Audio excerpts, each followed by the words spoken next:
Welcome back to the 10th anniversary year of the Y Blank I can't speak right off the bat. To the Y Blank Lost podcast and 25th anniversary of Y Blank Lost as a concept. See, I added that in there and it just totally threw me off right off from the get-go. I'm David Bloomberg, also known as the Rules Walker to some, and as Rules God to others. With me, of course, is my co-host Jessica Lewis, who I have now dubbed as the Bad Rock Warrior. The Bad Rock Warrior. I kind of like that. That's a little, sensitive, but also like, Bad Rock Warrior. I can handle that. I can take that. Yep. So thanks for if you're going to give me a name, are you bestowing it upon me by like, yes, thank you. Thank you very much for that. Just want to make sure. Yes. And joining us, and those of you on video could already see, is a new special guest with a lot of insight into the gameplay of one of the main characters of this episode, Stephen Ramm from Survivor 49. Yo, what's up? I'm so excited to be here. It's funny because this time of year, last year, I was notified I was going to be on 49 and I was up prepping and I was actually listening to a lot of your podcasts, kind of getting my head in the game. I'd be working out. So yeah, this is kind of surreal and a really exciting, cool moment. So thank you for having me here. I'm pumped. Excellent. We're excited to have you join us. This is great. We're very happy to have you here. I don't have a coach name for you. I couldn't, I feel like that's, something I was thinking of some, but they were a little too obvious, like Rocket Warrior or, something like that. Those were too obvious. So I don't know if you have one for yourself. I'm always hesitant to give myself nicknames. I know Rizo, he did a great job doing that. And like, I love that for him. I was called, semi-lovingly the Shermanator in college because I was very dorky, but fearless. And so that was my name for a bit. I don't want that to stick. I'm regretting even saying that now. Yeah, I was going to say too late. Can we cut Shermanator? I don't know. I kind of like that. I left my flashy thing, my Men in Black flashy thing. You probably have those. Yeah, you probably have access to those, Area 51 or something like that. So I can't confirm or deny, but yeah, I'm definitely going to forget that. Yeah. I'm kidding. But no, it's all good. No, I'm excited to we'll see what maybe people in the comments can give me a nickname. We'll go. Oof. Yeah, I don't know that you want that. You just welcome that too. Our comments are generally good, so that's okay. Yeah. But so we obviously, for us, just recently saw you play Survivor. What else have you been up to since then, or since you were even, were at Fiji? Yeah, I mean, obviously enjoying the ride that was season 49. I started this show or the season with like this imposter syndrome feeling of like, I don't even think I should be out here. And like, I left the game feeling so confident, but then it was fun watching it again and seeing who I was at the beginning and kind of cringing a bit. But that's a good sign because that means that I'm no longer that person. And so seeing episode 1 where I was just like in tears over something so trivial and silly was really a fun moment, full circle. And so since then, I mean, I'm still working with NASA. I don't know if you guys saw the recent announcement, but it's all about a moon base now, $20 billion. We're going back to the moon, which I'm really pumped about, and working on some music stuff on the side. And yeah, just enjoying watching some of my, castmates from 49 do really well on season 50. This is really cool. So yeah. That's amazing. So you're turning 3 Boys on a Bench into a hit single. Is that? Well, I mean, yeah. So actually I have a home recording studio and I joked about this out on the island. So fun fact, it was actually 4 Boys on a Beach. I don't know why they decided to boot Alex from that, but we had a whole moment on the beach where we were riffing and I think our flow, we hadn't quite mastered it yet. So some of our rhymes maybe weren't quite hit. It went from 4 boys on a beach to 3 boys on a bench. It was just Rizo and then it was just Rizo. He was the last boy on a beach, but yeah, we're going to start the world tour, I think, after 50 finishes airing. I want to give Rizo some time to enjoy this moment before we start hitting it hard. So yeah. And you're hoping he wins so that he can finance the tour. So. That's true. Yeah, dude, we need come on, this is not going to pay for itself. All right. Yeah. We need a lot of auto tune. Amazing. All right. Well, you said about a year ago you were listening to this podcast, and now you're here, and you get a double episode, and you get to talk about Rizzo. I mean, not in the way that we often talk about people. Mm-hmm. You still get to talk about him. And so, just like we've done for all those podcasts you listen to, and I've done for over 25 years now in one format or another, we will figure out what went wrong for both Angelina and Charlie by comparing how they played to a set of guiding rules for winning I originally wrote way back after season 1 and have been updating ever since. We use all the non-spoiler information available to us from what we saw on TV, interviews, social media, and secret scenes. The newest published version of the rules can be found at robhasawebsite.com/yxlostfeed, where you can click on the link bubble for the Survivor rules. Now, as always, we have a few other things we want to discuss before we address how Angelina and Charlie did in terms of the rules. But with 2 players to talk about and most of the episode focusing more or less on those votes, I only have one main topic to bring up here, and that is a biggie: Ozzy's reaction to last week's mic vote. Because it was absolutely over the top. And for a moment, I thought it might actually cause Christian and Emily to turn on him and just be like, we want to get rid of Polly Prissy Pants here. I somewhat understand him being upset in the moment they got back. Fine. I mean, maybe don't show it that much, but I understand being that upset. But, and I may have said this once or twice, perhaps last week, but if he actually wanted to know what was happening at camp, maybe he shouldn't have gone off fishing. Yes, but they weren't going to tell him anyway. If he had been there, it would have been a lot more difficult to avoid it. If he had seen them all going around talking to each other, it would have been a lot more difficult to not tell him. It's very easy to not tell him when he's gone and just shows up for 15 minutes before going to try. Understood. Yeah. And my first thought when I saw that was like, I would start to wonder, he feels so comfortable that while we're all game strategying before tribal to go on a fishing trip, does he have something? Does he have an advantage? So those that didn't know that maybe he had something, I would start to be like, why? I mean, I know Ozzy's Ozzy and that's his thing. He loves fishing. Like, get it. But at the same time, like, this is 50. He's trying to be the new Ozzy. And I saw him going off and fishing when everyone else was talking strategy. And I'm like, I would have never dreamt to do that, because like, even like you said, even if you're not a part of every conversation, you're at least wary of who's pairing up and walking off. And that alone can be valuable information. You're clocking how long they're off talking. Like, oh, they don't usually seem like they're talking, but they've been gone for a while. This must be more than just a water well walk or something. So right. Yeah, it's just all, you'd think like, oh, why does Ozzy feel so comfortable? So I agree. Yeah. And then he came back and was like, why was I left out? Yeah. Oh, you weren't here. Yeah. And I wanted them to say that to him. I was going to say, nobody pointed out to him that, like, well, if you hadn't been fishing, because it would have been interesting to see what the response would have been then. Because do I think that that's why they didn't tell him? No, I think they didn't tell him because they decided we're not going to tell Ozzy. But it would have been very interesting to be like, well, we were going to tell you, Ozzy, but you were fishing and we didn't have a chance to, because by the time you came back, we had to get ready to go. Well, and then to see what the response would have been. They did have a chance because Emily almost did. But he even admitted, I made a video about how clueless he was when she was trying to tell him. And he's sitting there staring at her like, what? Huh? Who? Like, that was literally what happened. She's like, Mike is turning on me. What? Mike is turning on me. He wants me out. Who? This was the previous one. And I was like, oh my gosh, it's just so bad.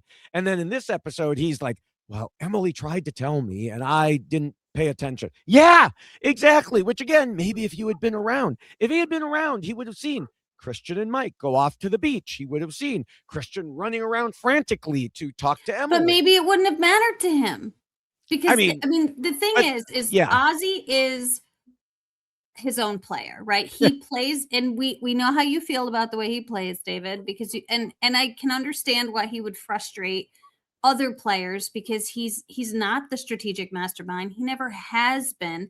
And so it might not even matter if he's sitting there seeing these things happen, because he's sitting having a conversation with Emily and he still doesn't understand what's going on. You know, he still doesn't get it. So for him, it might just be like, well, I am not the strategist. I need someone to strategize for me. And I think we kind of saw that at the beginning of this season when he was talking with Suri, where it was kind of like, I need help.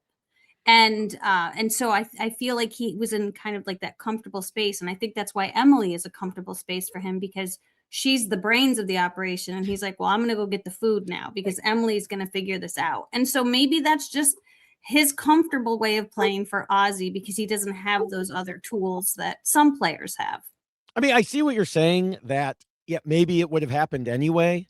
But he would have at least had a chance to notice something was going on. Oh, for sure. And then I'm not ignored it at all. If he ignored it, then I'd have criticized him for ignoring it instead of not even being there. You know, I mean, it's one or the other. But you know, he is trying to strategize, but he's not getting it. And we saw a lot of that in this rant, because he said things like, I'm trying to wrap my head around how this makes sense strategically. And all I could think of was, God, don't hurt yourself. And then he had the nerve to tell them, I think you should have just thought about it a little more. And I'm like, you didn't think about it at all. And you were missing the rather important point that Mike was coming after Emily. They didn't have time to be like, let's think about this for a few days. No, Mike was coming after Emily. And when Christian tried to use logic and ask if, you know, would you have rather known and lied to Mike? Ozzy was like, well, I would have rather been in on it. And again, okay, try staying at camp then. If you would have wanted to be in on the decision, then, because by the time he got back, I mean, we don't know the exact timing, but it seemed like by the time he got back, they maybe had a few minutes to tell him. But there's no way they could have reworked the whole plan if he wanted to be in on something, you know? Right. And he even went so far as to mock Christian, saying, the math isn't mathing. Maybe I need an algorithm, you know? And it's like, come on, dude. And it's like, no, you just needed to do what you said you were going to do in the pregame and early on. Actually think strategically instead of returning to usual form. Sure. But I will give him just a little bit of grace. And I think Steven can probably, and not that I'm telling you have to back me up here, Steven, but I do think that there are things that happen when you are playing this game that affect you so much more emotionally than you would ever expect them to, which is why I think we then saw the next day he was apologizing for the way he behaved, because I think he had that moment of clarity and that realization that, like, yeah, I was a little overboard. Because at the time, you're playing a game for $1 million and there's so many things happening all at once. And when you're left out of conversations and when you don't know what's going on, and then you find out that people are hiding things from you, they can have a really like heavy like toll on you, because it keeps happening. And you're just like, God, I just want to break. I just want my brain to turn off for 2 seconds. And so, you know, not that I'm thinking that he should have done something necessarily different other than stuck around. But yeah, I mean, I think the emotional outbursts happen to people when they play Survivor. And we've seen some very crazy emotional outbursts. I mean, people have dumped bags of rice into the fire and because they were so upset about things. I mean, like, things have happened that you would never do in real life. You just wouldn't do these things. But in Survivor, you're like, oh, I'm going to burn someone's hat now just because it's going to be, that's how I feel right now. This is what I'm going to do. But you wouldn't do that in real life. Yeah. Yeah, no, I definitely agree. And I think too, like, it's interesting. I love returning player seasons because everyone is looking for some form of redemption. They maybe want to rewrite their legacy or prove to people that they've changed. But what I love so much about Survivor is that it's so hard to change. Change is so hard. And when you're hungry and you're tired, it's your brain sometimes just defaults to what could have been bad habits. Like, just because like you don't have the extra gas in the tank sometimes to remind yourself, don't react emotionally. That's what the old Ozzy would do.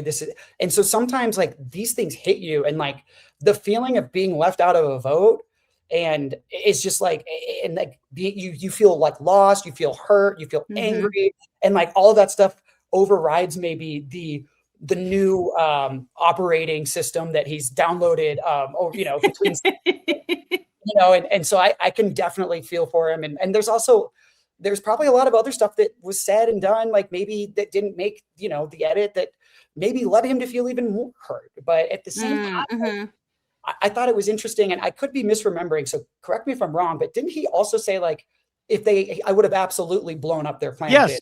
Yeah, that was the next thing I was going to say was he admitted that it was good for them. I mean, to us, not to them, that it was good that they didn't tell him because he would have blown it up. So you got all mad about being left out, and then you admit that they were right to leave you out.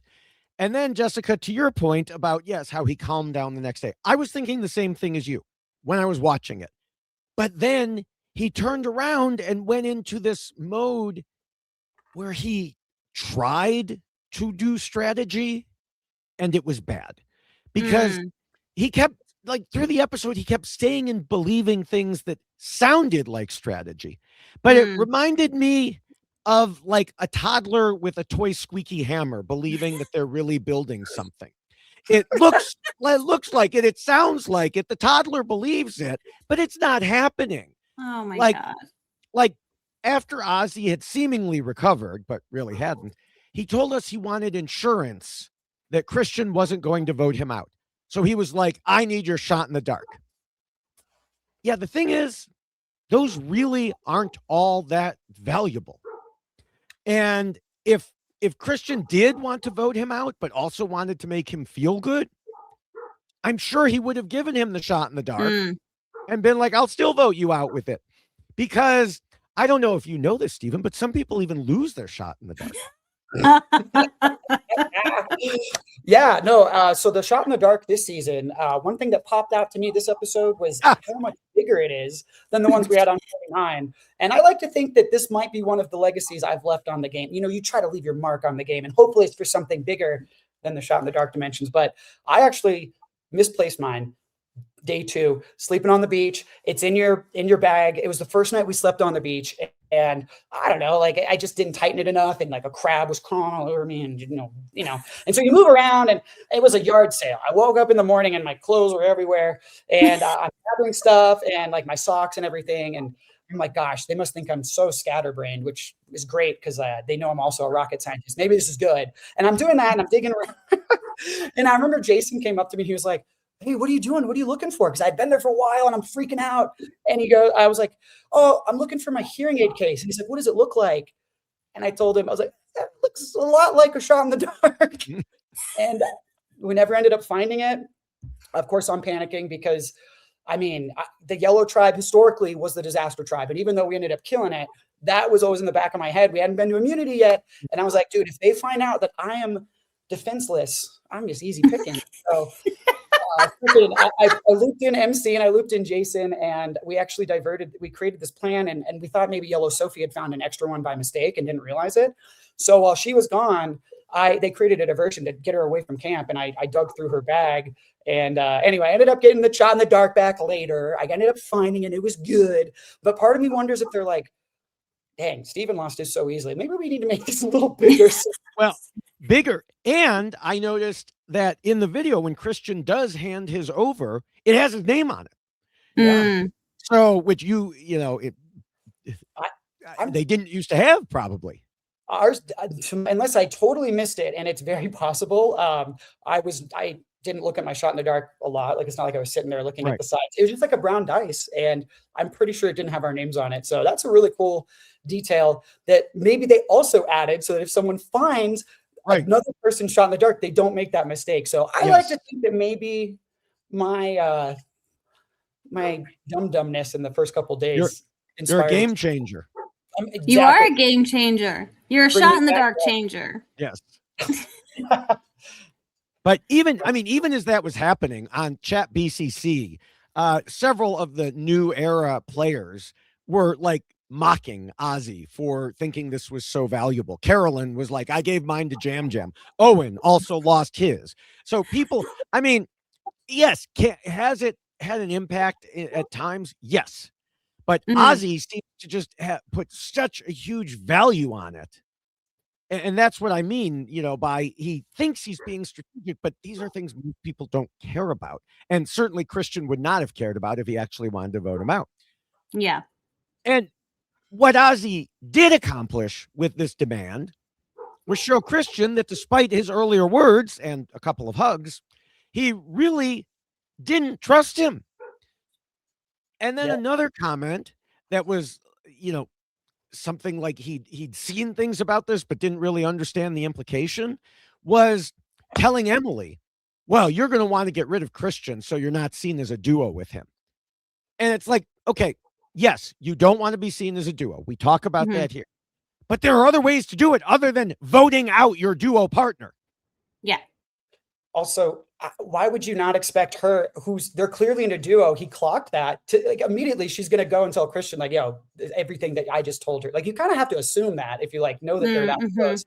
So if you're trying to be sneaky and get someone to flip, I don't know, like, I just didn't seem like it was the most tactful approach. But again, we don't see everything. So I try to be mindful of that. But yeah. Yeah. And I do think it's interesting that everything that Emily has been told thus far, she then immediately turns around and tells. So it's like, that's also happening. So if you want everyone to know a secret, tell Emily, because Emily will immediately tell everyone who isn't supposed to know. Yes. Yeah. But maybe she's doing it on purpose. I don't know. It's just fascinating to me. Yeah, I think she was definitely doing that on purpose, telling Christian.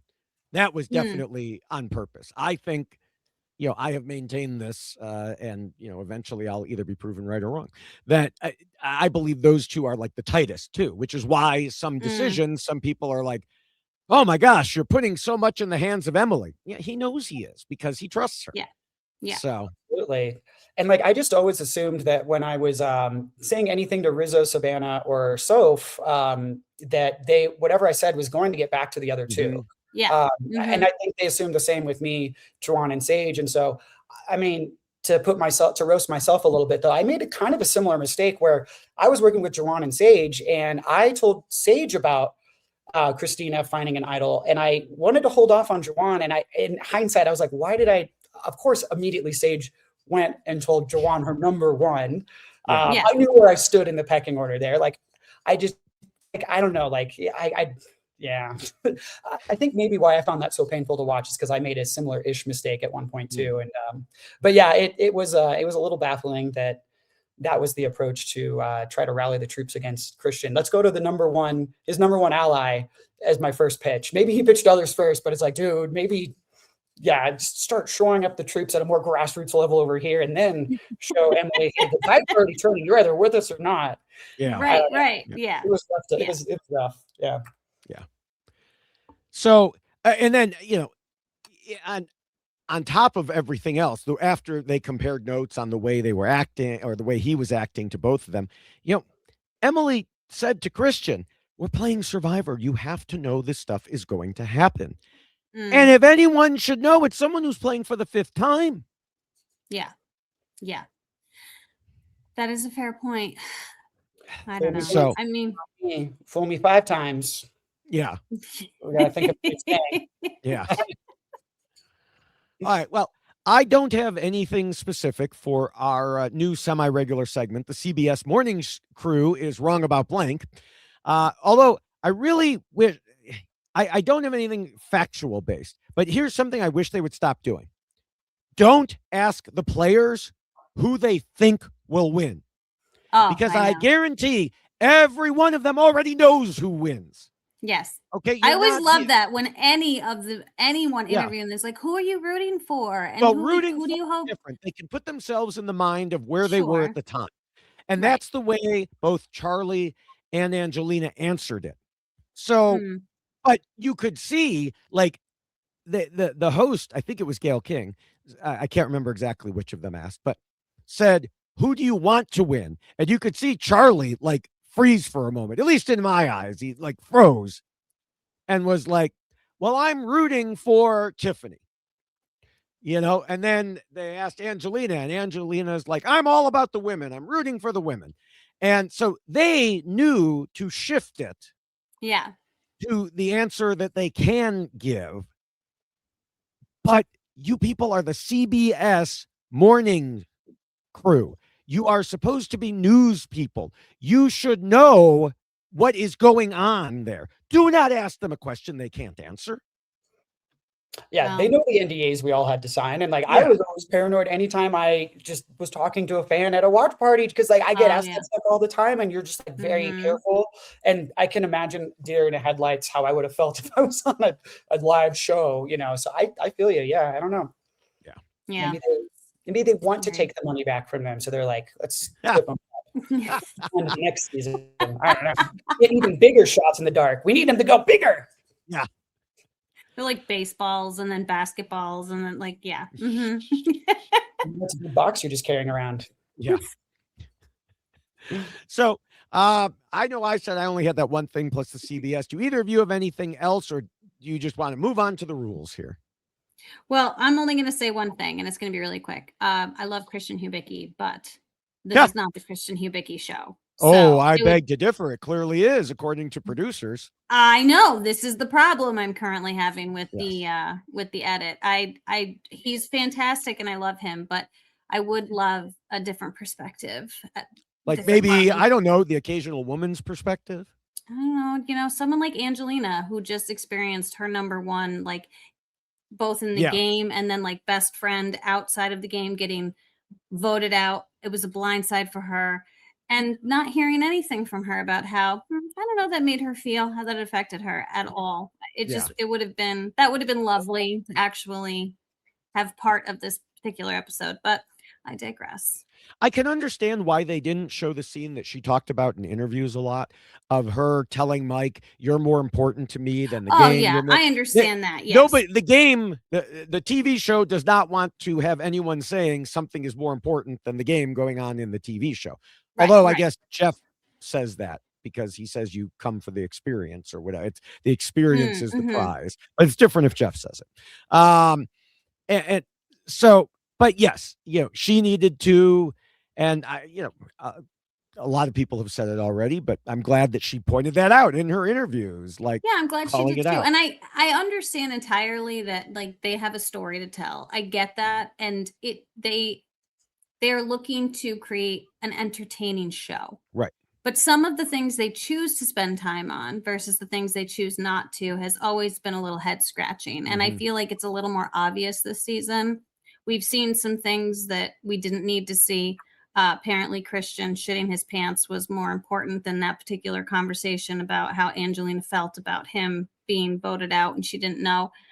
And okay, that's a decision. It's a choice. For whatever reason, they made that choice. But it is, I think, as someone, and again, Stephen, I'm not expecting you to agree, but when you have never been on a reality TV show before, and suddenly you're on a TV show, and you don't know what they're going to show, and you don't know what they're going to include about you, and you can watch an entire episode, and you're like, I was on for 2 minutes, you know, and it's not about being on TV, but you were like, I was there and I know other things happened and they didn't show it. And that can be frustrating to you because the world doesn't know what you did, but you know what you did. And you know what effect you might have had on a vote or on a decision that was made. And then they give credit to someone else, and you're just like, wait, hi, me, I was there too. So anyway, it's just, I won't complain too much about it, but it's just something that I think is a little disheartening as a previous player and also as a viewer. Yeah, and I agree with 99% of what you just said, although I will say I did love the poop segment from Christian. I thought it was hilarious. But I'm also, maybe that's because I'm really close with Sage, and like that was kind of what we bonded over, like gross stuff too. So I'm maybe a little bit biased, but yeah, no, I mean, I agree. And like having just gone through that exact experience where you described, where I mean, aside from the premiere episode, you don't know what you're going to be shown as. Like you remember, you clock head, like you through your head, like all the things you said, and you're nervous and like the anxiety that you feel before it airs. And especially for me, I'm on Mountain Time, unless I was traveling to the East Coast for a watch party. So I sometimes get texts from people, and I would try not to read them because they were on the East Coast. They'd see it first, and I'm like, oh gosh, is this a good text or a bad text? And I put my phone on. Right. Like 30 times where it's like blowing up, and I'm like, this could be either two ways, and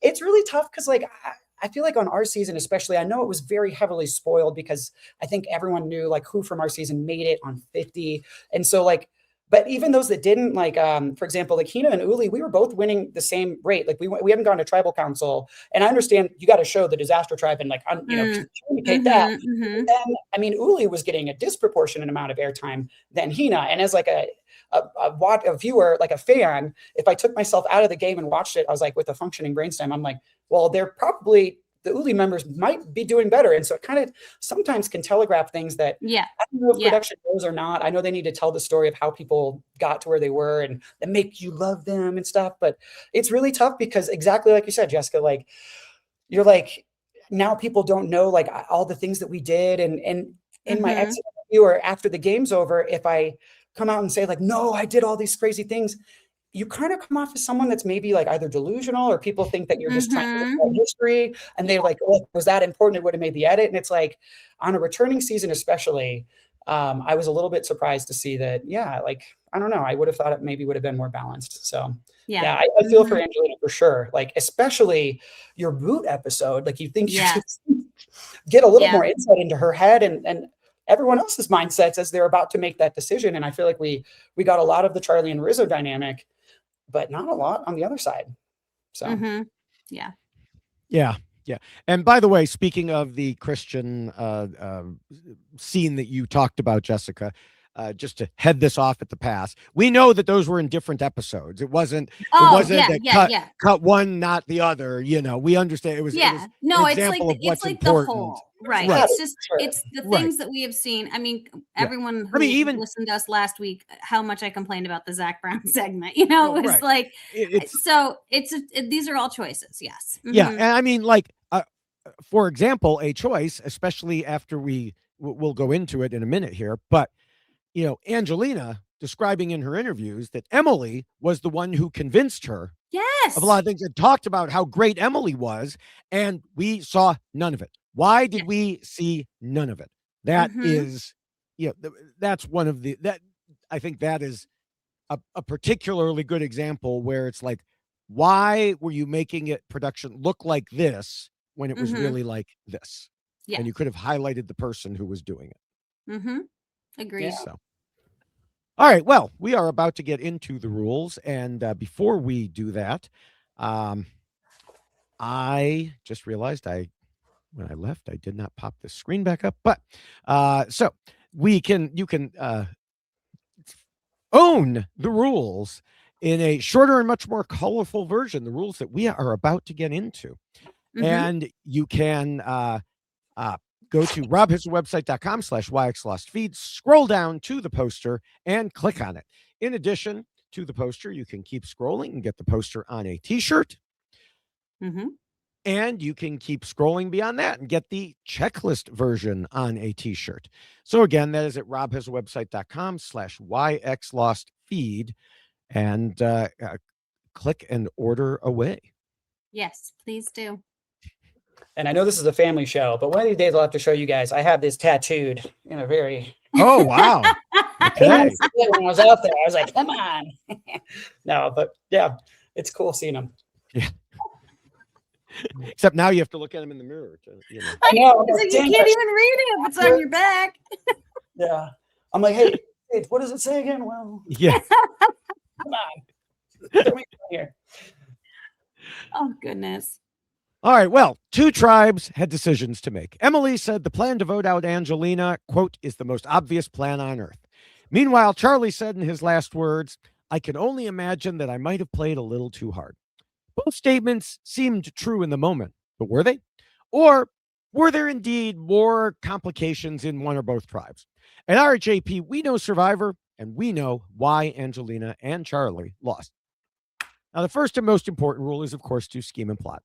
From the sounds of things, Angelina was at least rumored to have done more of this before the game than in the game. And with the additional claim of this rumor that she was targeting the old school people. When she ended up on a tribe with a couple of those very players, well, they were not very happy about it. And she did not have much wiggle room for scheming there. In fact, she was in the running to be voted out first if they had gone to tribal council, but she didn't have to go until the swap. And then, of course, on the swap tribe, things started off great when she reunited with Mike and Christian to get rid of Q. but we know how things went from there. She told Mike Bloom she was looking forward to the merge so she could find her people. But you have to remember that old song. If you can't scheme with the ones you love, scheme with the ones you're with, or something like that. It's very close to that. Anyway, my point is she needed to figure out a way to do something after Mike was taken out. And what she did seemed to be going along with what Emily and Christian told her. Well, she did indicate, though, that she tried to shift things towards Christian and see if people would vote that way. But I think at that point, even if she was making those attempts, the manner in which she had entered the game and continued to play it, as she described it, was a much more softer approach than she had done in her previous season. And I think once you kind of begin that type of gameplay, it becomes very difficult for you to ramp it up and change it and start playing in a more aggressive manner or trying to get people to do things, because it might be a little too late at that point. Like, you've not necessarily been involved in the decisions up to this point. You've not really been pushing for certain things up to this point. Now all of a sudden you are, and it's because your back's up against the wall and you know you're going to be voted out. So I think that was an additional part of her problem, was she was trying to, I'm going to say it again, we talked about it last week, but trauma from like the last season she had played where people were very vocal about the Angelina that they saw on their screens and how she played the game and the things that she did. And she didn't want to do that again. She wanted to pull back on that a little bit. And I think it really affected her more so than she thought it was going to. It probably would have been better for her to just be like, this is who I am and this is what I'm doing. And I'm going to play this game the way I played before. And that was to get to the end and win. Yeah, I absolutely. And like, I mean, I loved your poetic song there, David.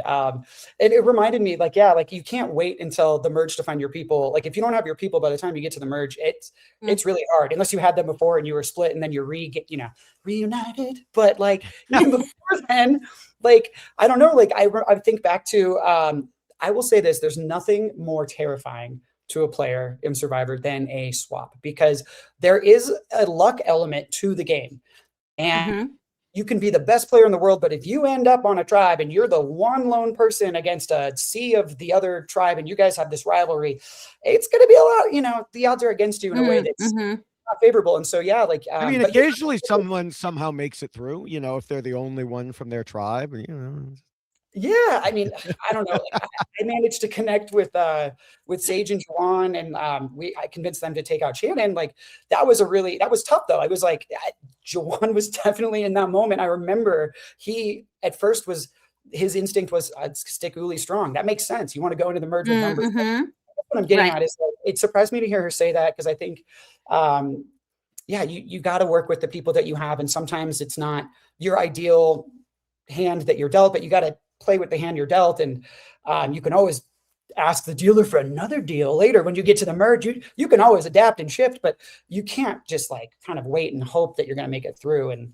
so it's, you gotta roll. And I'm sure she was. I'm sure that more than what was shown was, but yeah, I played a similar strategy too in my season as well, like kind of trying to lay low. Not Angelina's first season, but Angelina's second play through, it was a lot more, I resonated with that. And like when she was saying like, yeah, I was kind of not edited as much because I was trying to lay low. And I was like, I get that. I feel that, because I was like, I came in as a scientist. I was pretty good at the physical stuff. I was like, sociable. And I was really, really nervous.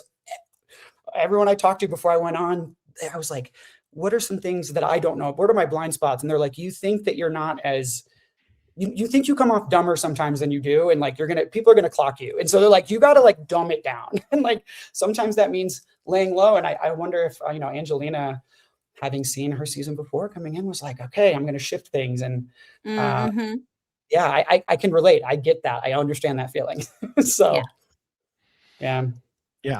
Now, it's interesting, Jessica, because what you brought up is kind of a counter ahead of time to what I was going to say now. So, which is that Angelina noted in her interviews, it was really Emily who convinced her. We sort of referred to that earlier, saying Emily's the mastermind, and was crying with her about how much she wanted to play with Angelina and so on. And so, yeah, I want to give Emily props, certainly more props than the show gave her, because, she went above and beyond, according to what Angelina said. But Rob brought up on Know-It-Alls that Angelina should have been more proactive in trying to get Ozzy to go after Christian. And I was thinking the same thing. I don't disagree with that. Yeah. Okay. Okay. She saw Ozzy have a full-on meltdown about how he couldn't trust Christian anymore. So play into it. Try to take the reins. I understand what you were saying, Jessica. This is how she was playing, so it may have been difficult, but sometimes you just got to switch into another gear. Right. And this is what I'm saying. Like I do think that there's something to be said about the way you were perceived previously and she's already been forewarned that people have preconceived notions about her and the type of game she's going to play. So it's almost like, well, I'm going to prove them wrong. I'm not going to do that this time. But I don't think that's what she should have done. I think the reason why Angelina was able to do as well as she was on the last season she played was because she kind of threw caution to the wind and was like, this is what I'm doing. And this is what I'm going to attempt to do. And I do think that was a moment for her, even though she did say in her exit press that she was shutting down. And that's why she was just kind of sitting there. But yeah, that's the moment you need. You need to be like, hey, Ozzy, you're angry, clearly. So am I. So let's do something about it. And let's respond and let's shift the gears here and let's take control of the game that someone else is clearly taking control of. And I do think that they could have probably made that happen, but she needed to get back to that, like, I'm going to stand my ground and I'm going to say the things that I want to say right now. And she indicated that she tried to do that, but there didn't seem to be traction. But I just don't think there was enough force behind it. Right. Exactly. That was exactly it. She said she also gave Emily credit for keeping Ozzy on the, more or less straight path. But and yes, it was an uphill battle. I agree. But we saw how much Ozzy really wanted to strike back at Christian. Yeah. We know Angelina can muster a lot of persuasive ability. She needed to take that and focus it and make him understand, don't talk to Emily about this. Talk to me about this. We can make it happen here. Yep. 100%. Yeah.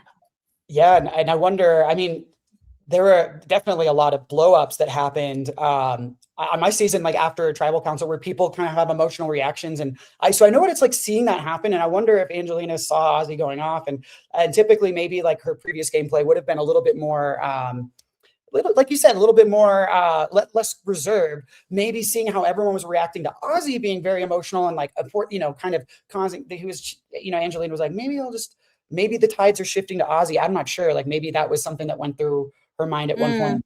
But yeah, it's just, you're also so gassed after tribal council. It's a long day. You're tired, especially in sometimes like I can see maybe not wanting to start that conversation with Ozzy right away, like right at night. Maybe let's sleep on it a bit, but like you got to hit that in the morning at least, though. You got to capitalize on the feelings while they're raw.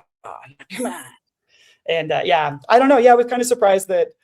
I wonder if maybe that because it didn't gain traction, maybe it wasn't shown. I'm not sure, but I always wonder those things, but yeah. Anyway, I don't know. Yeah. So I don't know. I think she just needed to, try harder. And I think instead she went with the Emily route, and again, it goes back to, Emily's ability there, I think. But I also want to take a moment to step back in time, like a day or so in the game, because of something that Angelina told Dalton about the 3 David versus Goliath players. She said, I think we were all of the mindset that, let's let this last while it can. Let's have a little fun. Let's have a little joint success potentially.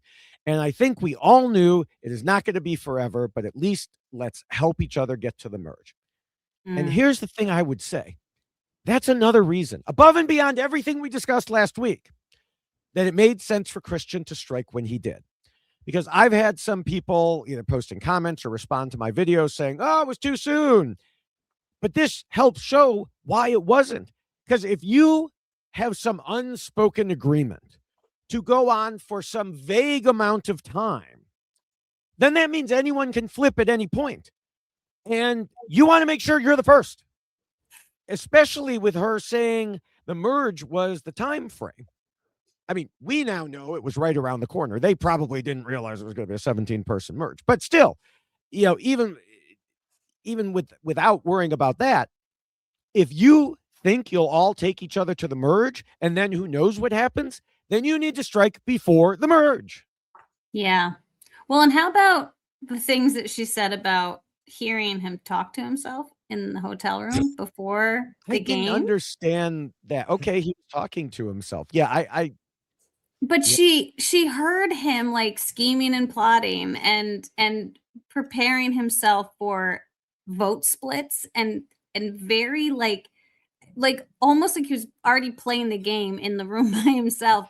I think I would have been like, hey, Mike, like, remember that conversation we had where the three of us were going to help each other along? Maybe we don't help Christian along. I don't know. I mean, that would have been the conversation.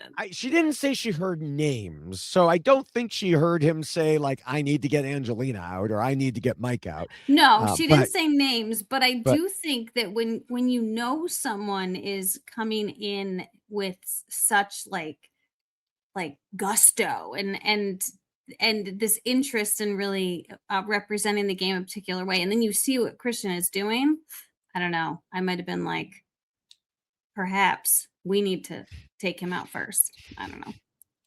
That was such a funny soundbite because I did the same thing. I talk to myself a lot, sometimes just to like air the ideas out and think through. But I'm also very wary that sometimes you're in a room and the walls are thin, and I wonder. I don't know if Christian was this aware of the acoustics. I mean, he's an engineer; he's very smart. Maybe he clocked how the audio was going to transmit through the wall. Maybe he knew what he was doing. I don't know. Sometimes people play crazy head games. Yeah. And like, maybe that was part of it where he's like, I'm just going to make people think I'm crazy. And they're going to be like, okay, well, I don't know. I don't know if that was maybe, yeah, I don't know. There could be so many ways that someone could approach it. I remember I liked blasting music to drown things out. I don't know if people heard that ever. It was anyway, it's funny. It's funny to think about. But yeah, the game definitely starts like when you're there. So it makes sense that Angelina was thinking about that. And like, it definitely, I don't know. I would be very hesitant to vocalize any real concrete strategy and plans loud in an area where anyone even had the slightest chance of hearing it. So that's why I do wonder if maybe it was, I don't know, meant to throw people off a little bit. I don't know. I haven't met Christian in person. Obviously, I'm a big fan as an engineer. I relate to him a lot. And I almost pooped my pants in my season a few times. So like I saw that and I was like, oh man, dude, that was almost me like on 4 separate occasions. And so I sympathized and I thought he played it off so well. But yeah, I'm also a self-talker, dude. I'm in the car. I'm yapping to myself. My girlfriend's like, is he losing it? Is this finally the time we're going to commit him now? I'm in the shower. I talk to my dog like he's a human, like the way most people talk. Yeah. So anyway, but yeah. That is an interesting point. Like actually to go back on point where you were saying though, Jessica, like, yeah, like maybe that could have given, raised an alarm bell a little bit to be like, maybe he's got more going on than he's telling us. And maybe he's playing too hard, too fast or something. I don't know. It seemed like she put too much emphasis or I guess faith in Mike White in that moment too, because she indicated that they had a conversation about Christian and she's wanted to make sure that Mike was like, Christian's really with you. Yes. Like, cause I'm relying on you because I don't expect him to necessarily be with me. I expect him to be with you. And if you really think he's with you, and that too it's kind of a scary prospect because it's fine to rely upon someone who you believe is like your like number one. That's great. But if there is a concern that who is potentially the number 3 isn't real keen on you as a number 3, and you have to put your faith into the other individual you're playing with, be like, are we really okay? Because Christian can vote out either of them. You don't get to, you're not voting them out together. They're not a package as far as the vote was concerned. And so I do think that she kind of gave up a little bit of the power in that moment as well by being like, Mike, are we really okay? And Mike thought they were. Unfortunately, they were not. Damn. All right. Well, moving to Charlie, it's strange to say, but he also had a problem of not scheming and plotting enough. And I knew there was trouble as soon as he said at one point that there just wasn't much strategizing going on in camp. Because, Charlie, you should know, if you believe there aren't any strategic discussions happening, it just means you're not being included. And that's exactly what the case was. He said on CBS Mornings that he should have gone into the swap more wary and with less trust in the people on his original tribe. And then he expanded in, the actual good interviews by saying his original tribe was made up of 3 alliances. There was Dee, Kamilla, and Tiffany on one side, Coach, Jonathan, and Chrissy on the other, and then he and Mike were in the middle. But he felt like he and Mike were kind of essentially adopted into the 3 women alliance, which is why he felt solid about having Dee and Kamilla on the swap tribe with him. And he told Dalton Russ, I think also more what did me in was my complacency with Dee and Kamilla. I thought on that swap tribe, I had a little bit more room to play off a bit of emotion and less dialed in strategy. And he added that he probably had a blind spot with Dee because he knew her outside the game and thought they would work together. So as he told Mike Bloom, I didn't put enough time into the in-game relationship. I think she was wary of me and just thought I was being shady or something. Yeah, this is why returning player seasons are so fascinating, because eerily, this is the same thing that kind of happened with Christian and Mike White and Angelina, right? Mm-hmm. There was this like, oh, we already know each other and we're friends outside of the game, so we're fine. We can play together. We'll be okay. And they're relying upon that out of game experience for their in game. And Christian, I think, out of the 3 of them, is the only one that's like, no. That is a ruse. That is a cover story. Yes, of course I'm playing the game with you. Of course. When in reality, we know that wasn't his intention. And so I think the same thing, it was almost like a very poignant moment when I was going through his exit interviews and heard him say that it was almost like he was just like, oh, well, I know her outside of the game, so we're good. Like, it's fine. I can be a little more complacent, a little more laid back. And it just goes to show that you can never be that way in Survivor, regardless of what your relationships are out of the game. It shifts, it changes as soon as the game starts. And you can't rely upon something that happened over here to necessarily affect the end game here, because you don't know what other relationships people come in with and other feelings that people have or their trauma that they're suffering from their season. So I thought that was a really fascinating thing to hear him say, because he doesn't strike me as the type of person that would be complacent in how he's playing the game from what we saw last time. So then to know that this is what's happening on a returning season with him, I thought that was rather fascinating. Yeah, and I couldn't agree more. I listed Charlie actually in my pregame interviews as one of the players that I saw similarities in myself, and I identified with some of the way he played the game, and saw myself maybe borrowing some or using it as inspiration. And so I definitely agree. Like, I think sometimes you kind of get in your head knowing how you were perceived maybe the first time, and you feel compelled to shake things up, and sometimes if it's not broken, there's nothing to fix. And I feel like sometimes people feel a need to not do the same thing over again, because then it's like, okay, boring, whatever, let's shake it up. I don't know if that goes through everyone's head, but that definitely surprised me.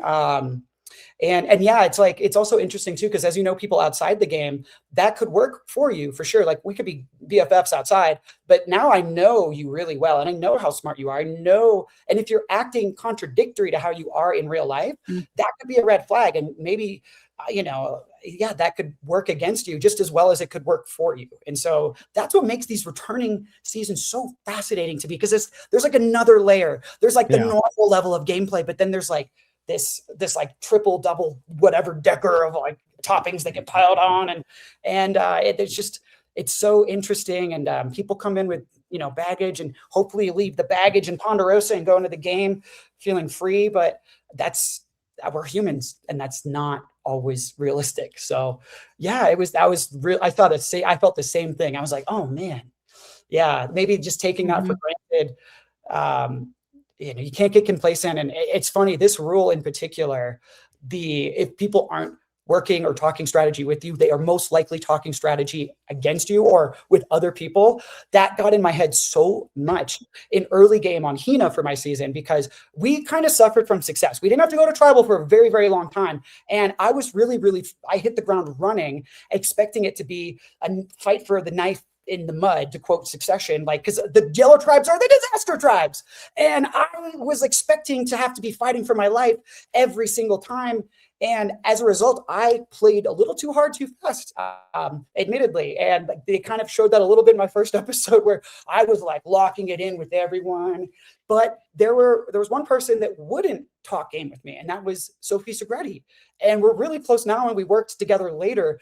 But I legitimately, like, she was just everyone was gravitating towards her. Everyone liked her. And she was the one person, like, I'd have one-on-ones. I'm like, I get a good feel. We should, look out for each other. She kind of was like, I think it's a little too early to start drawing a line in the sand. Like, we haven't lost yet. Let's not, commit. And I remember getting so paranoid. And so, it was just so interesting that rule almost kind of backfired on me a little bit, and I had to dial back. I luckily had the awareness to realize, okay, Stephen, maybe you are going a little too hard. And but yeah, some people don't clock that though, and especially in a returning season where it's obvious that pre-gaming happens. If people aren't talking a lot of strategy, that is a huge red flag, and you got to clock that, and you got to feel, if you're feeling that in your gut. I mean, I felt it before my boot. You're like, dang it. You're like, things just feel too comfortable, or like, oh, and you're like, do I listen to it, or am I really just in a good spot? And like, that's the game of Survivor. And that's the part that, like, until you live it, it's so hard to explain, but the paranoia and anxiety, I feel for Charlie. Like, it's tough, dude. I don't know. But yeah. Anyway, sorry, that was a tangent. Back to you. No, I mean, the thing is, we had heard, I had seen some people say, like, oh, those two are such good friends.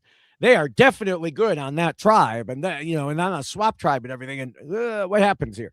So, and Charlie even tried to help Dee out, because he said in his interviews that in their original tribe, pretty much everyone told him Dee was playing too hard.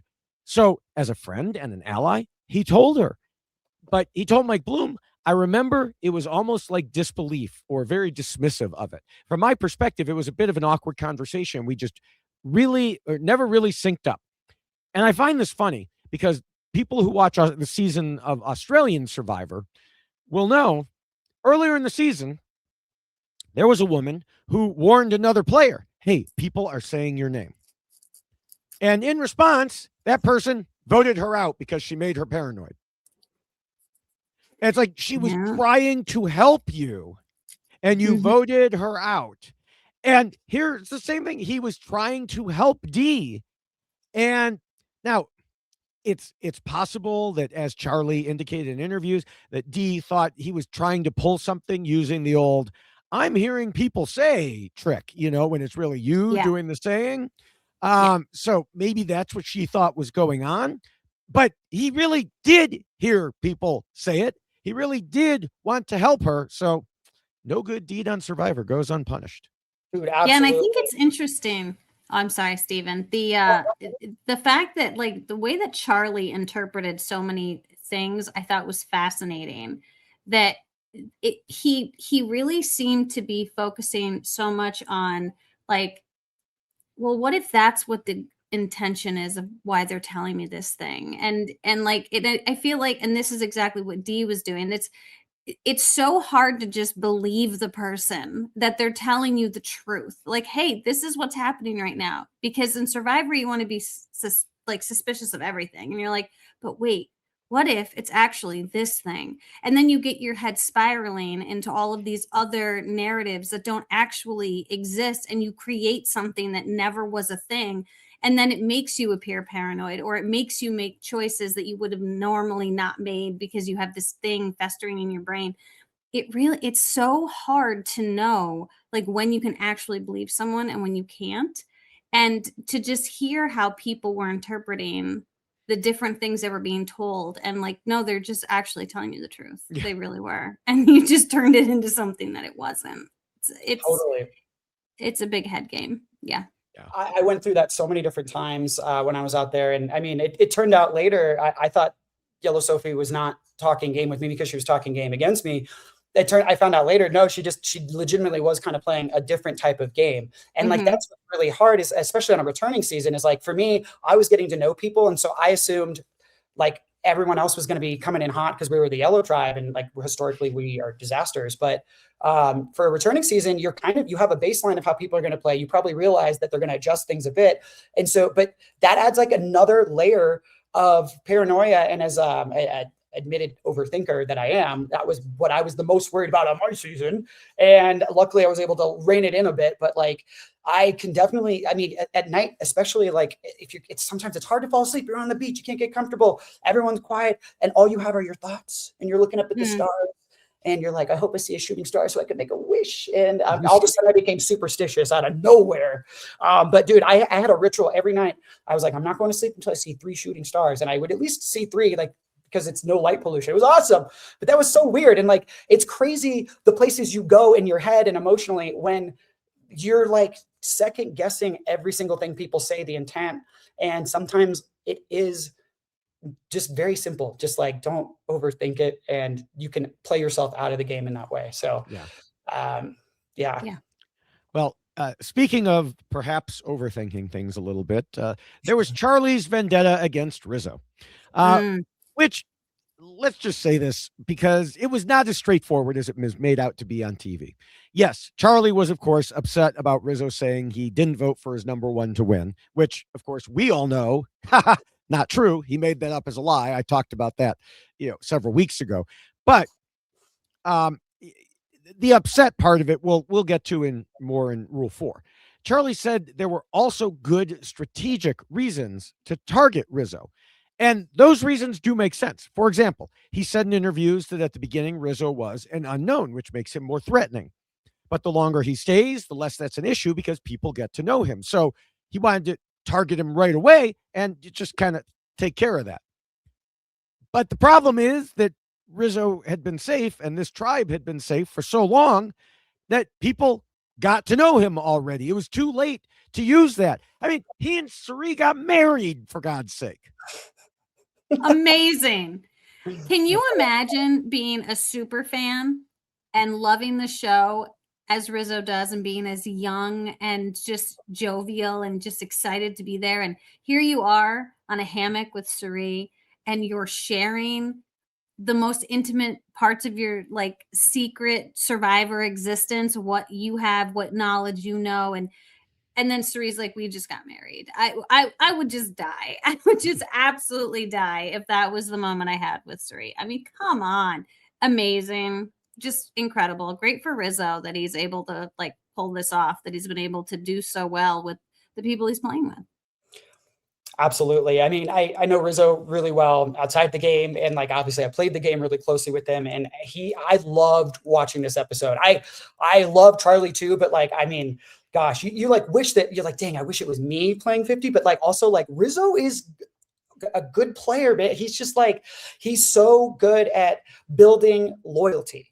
And like, and I will give him credit. Like, he identifies strong players, and then he demonstrates loyalty and then stays loyal to them. But in my season, his whole spiel was, I follow my word. Like, I'm not gonna like, I have nothing. He always was, I always kind of could tell that it was a lie, but he was like, I would never lie to you. Like I give it to you straight. Like, you know me, like I have no reason to lie to you. And I'm like, yeah, you're saying that to me. And like, it sounds great. He's very good at pitching it. And that's why he's so dangerous. And so Charlie, I mean, yes, he's an unknown, and all the things you just said are totally true. Like, you let someone get farther, they get a better chance that people get to know them. And he's a free agent. Like, right. Let's scope him up, especially if he's feeding me information. And like the biggest thing that I clocked right away was Rizzo was giving information to and Cirie before Charlie was, when admittedly, and same with Kamilla, if you're working with people, you got to feed them information right away. And like, the worst thing is like, some of my alliance members, like, I started to really doubt Christina at times because I was finding out information that she knew, but like a day late. And so someone would tell me like, oh, so I found out Shannon has an idol. And I'm like, and then I'd find out the next day, Christina's like, oh, sorry, I meant to tell you, but, and I'm like, you've been holding on to this info for so long and you tell me you're my number one. And so I start to wonder, is it incompetence or is it malicious? Like, are you really working against me? Am I no longer your number one? And the moment you start to doubt that, that's a seed, that's a crack that someone like Rizo can come in. And I thought he played it so well, just like reading, like he identified 2 very strong players, 3, Kamilla as well, like very strong players, and gave them information exchange, you know, and like built loyalty. I was like, he did that on our season. And it was masterful. He's playing very similar game, which is an awesome advantage. So like someone like Rizo going in Savannah, going into season 50, such a disadvantage, right? Because they are the easy votes, but I think Rizo kind of clocked that as like the super fan. And one thing about him that I've learned is that, yes, he fanboys over the greats, but he doesn't let that blind him from the ultimate goal. And I mean, maybe, hopefully that doesn't come back to be incorrect later on. Yeah. But like for the time being, like he won Suri over, and like that is someone that like people just give Suri information because she's Suri and like they want to work with her, and to get there first, it just surprised me that when I found out that like Charlie was late to tell Kamilla, and I'm like, yeah, if I was Kamilla too, I'd be like, wait a minute, I thought we were close, but I'm finding out from this guy I just met, and like he's much less threatening to me because I feel at some point he's less dangerous. I know you're dangerous, Charlie. Like I know what you're capable of, but like, so that was so fascinating. And I felt that real time because like, yeah, information is currency. Yeah. And if someone spends it before you, then you're just getting sloppy seconds. I don't know. Like, now, oh my goodness. Now, the other main reason that Charlie had to target Rizo was that Rizo didn't have any other pregame or outside the game connections. So if you take him out, nobody is going to be mad at you or come for you. And frankly, I think Charlie was overestimating the importance of this one in general, because I can't think of anyone who was split from their friend in the game and would be so mad at that friend being voted out that they go on a vengeance rampage. Like, I went through this list of people here and I'm like, no, I don't see it. I don't see it anywhere in this list. Well, Mike White kind of did. But I said separated. Separated, I see. Okay. They were part of that discussion there. I'm saying, like, if you don't know what happened and someone takes out your best friend on another tribe, you don't know what happened. So you're not going to go on a rampage and risk your own game. No, but we did see, to go back many seasons with Rob and Amber, when he was like, to save her, he took a really, really big risk back when they used to give you pens and stuff.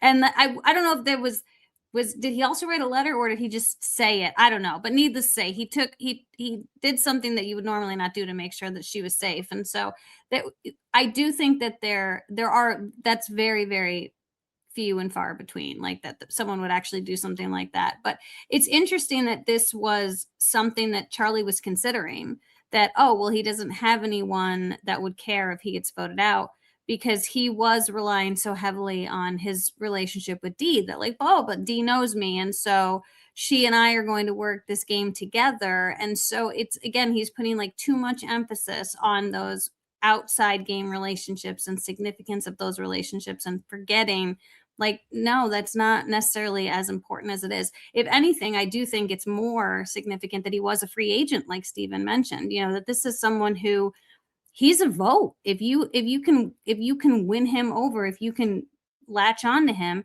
he's just a vote, because if he's got no one, he doesn't have those connections, and he's not connected to anyone, then that's, I think, much more of a threatening reason to keep him around, because he is a free agent. Yeah, no, 100%. I remember when MC was voted out from a split tribal, you have to trust what people tell you when they come back about how it went down, and you start to like second guess. But if you let that consume you, you lose sight of the game. And sometimes you gotta roll with things that way. And I would be thinking someone like Rizo coming in, who, it was honestly probably a really great thing for his game when Savannah left, because like they obviously had to have known they worked close together at some point. And so that was probably freeing for him a little bit. And then also in general too, like you would know that someone like that, they are probably going to be really chomping at the bit to like prove their loyalty to people. So Rizzo was a go-getter, man. He was like, I have information. I am going to find the right moment with the right person that I think I can trust and work with. And that's the one thing that Rizzo did in our season that was amazing, is he found people early on that were strong, confident players that wouldn't panic under pressure, that wouldn't flip and all these things. And publicly he'd say like, oh, I'm open for business, but like he was always loyal, and he found those people. And now it's just going to do some damage if people don't figure that out. And like, I guess it's easy to say that in hindsight and like us watching it. But like, yeah, I would definitely wonder, I would think like, hey, if someone like Rizzo isn't coming up to me and talking strategy with me really hard, I would have to assume that he's doing that with others because he needs to prove himself and demonstrate himself as a valuable ally. Otherwise, exactly why I think he's a good reason to get out is going to become the narrative that will then send him out. So it's like, I don't know. It's like easy to say woulda, shoulda, coulda, but yeah, I don't know. Credit where credit's due. Rizzo's, I loved that move for him. I was like, he was on a hammock. I was like, you got it, dude. Anyway. Now, you know, one scene that particularly stood out with Charlie and Rizzo was something I still don't understand even after going through the interviews. What Charlie thought he was doing by waking Rizzo up and asking him who he told about the idols this season. Yeah. As if it was like so super important and urgent. I can't even wait till the sun rises, you know? It just seemed weird. But he said he was worried about Rizzo somehow using the idol information and making himself seem more trustworthy than Charlie, which he did. But, you know, but the thing is, well, he did after that, at least according to the timeline we saw. But the thing is, if he was doing that, it's not like he was going to tell Charlie that just by asking him. So, and then by even asking the question, it seemed to plant the idea in Rizzo's head that Charlie was being suspicious about the whole idol thing. So it just all backfired. Yeah. And I just think that this is like we're seeing a different side of Charlie than we saw in his last season, as he's kind of putting pieces together and putting the information together. And yeah, information is currency, as Steven said. And to have that information is very important. He says he told everybody on his tribe about the idol, and that everybody, you know, that he had told everyone about it. But it's also just the manner in which he did it. And then to be accusatory towards the person who shared the information is not going to bode well with the person who shared that information with you, because there was probably a reason why Rizzo was sharing this information with him, because maybe he is trying to pull him in. Maybe he's trying to gain favor. Maybe he's looking for a lifeline. He's looking for someone to play the game with. And instead, this is what Charlie ends up coming back with. And so, of course, Rizzo's then going to be questioning, well, why is he coming at me like that? And I completely agree. It didn't make any sense. And then the explanations provided in the exit press, I don't really understand either. So that whole thing was definitely not a great decision for Charlie in order to try to know what was being done with the information, because he again was suspicious of why Rizzo was telling him. So then why are you going back to the guy that's telling you and being like, I'm a little sus about what you told me and why you told me. So I want to know what you're doing with the information. Like, he's going to tell him. If you're already suspicious about why he's doing what he's doing, you think he's going to be like, shucks, you busted me, you caught me. This is my plan all along. No, he's not going to do that. It's Survivor. He's going to get lied to. So yeah, I don't think it was good play. No, you nailed it. In addition to that, I was trying to put myself in Charlie's shoes, and I thought, I mean, you just know Charlie was probably thinking about that all night. Like, okay, I'm going to get up early. I'm going to, you know, so this was a premeditated plan.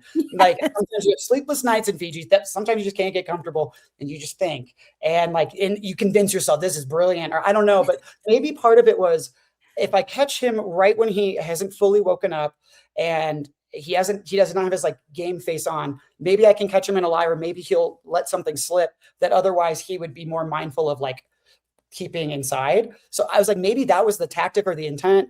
But I mean, Rizzo clocked it right away when he dropped the the Jonathan lie that he's like, it's like, I think you said it so well, Jessica. Yeah, there's not much more to add other than maybe that's what Charlie was thinking when he did it.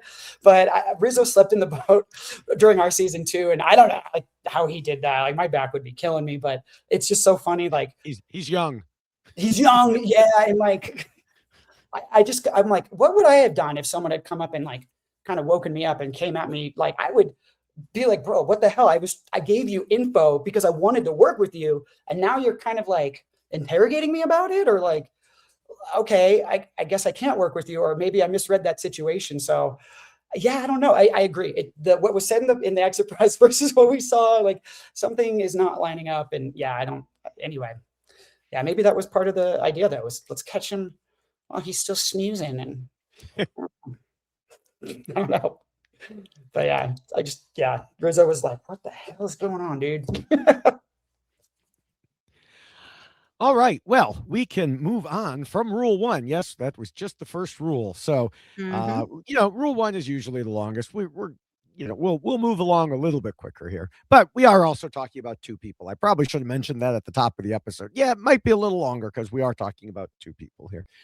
The second rule says not to scheme and plot too much and to keep your scheming secret. Now, unless either of you can think of anything, I feel like we can probably pretty quickly skip past this for Angelina, because we talked about how she didn't do enough. So I certainly didn't see her doing too much. I think that's a very fair point and observation. Yeah. And maybe we just didn't really see it. She did indicate that she tried, but yeah, it certainly wasn't too much. That's for sure. Yeah, no, I agree. I don't have much to add either. Yeah. Okay. Well, then for Charlie, I mentioned earlier that his last words were, "I can only imagine that I might have played a little too hard." But the thing is, I'm not really sure that's true. Kamilla said that it made it seem like Charlie was trying to play multiple angles, which would be breaking this rule if he'd actually been doing it and got caught. But the thing is, he wasn't. He said in interviews that he was playing a different game than Dee and Kamilla. He told Dalton Russ they were just hard out at the gun, very obvious, like it's going to be us versus them. Lock it down, pick a side. And I sort of more had an attitude of, why do we need to be making so many enemies, especially on a season where there are all these different connections?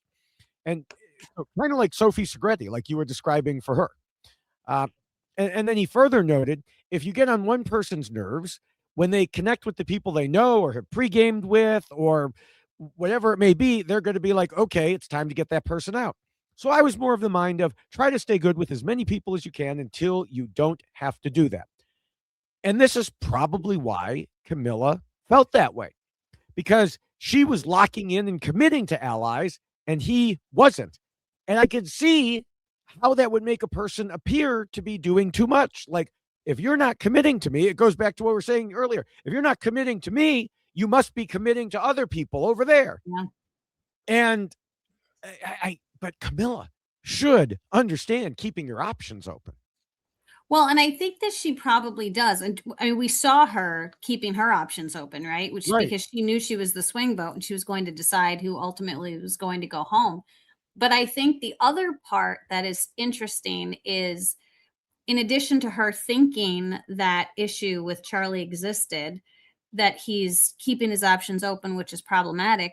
And he's coming to her with information that she feels is delayed, just as Stephen had said, like how that can make you feel as someone who's supposed to be in your alliance, and they're learning information. And she's like, wait, now I'm being forced to have to lie to you because I'm telling you, like, oh, I don't know. This is new information. When actually she's like, Rizzo told me this like yesterday, And so Billie Eilish.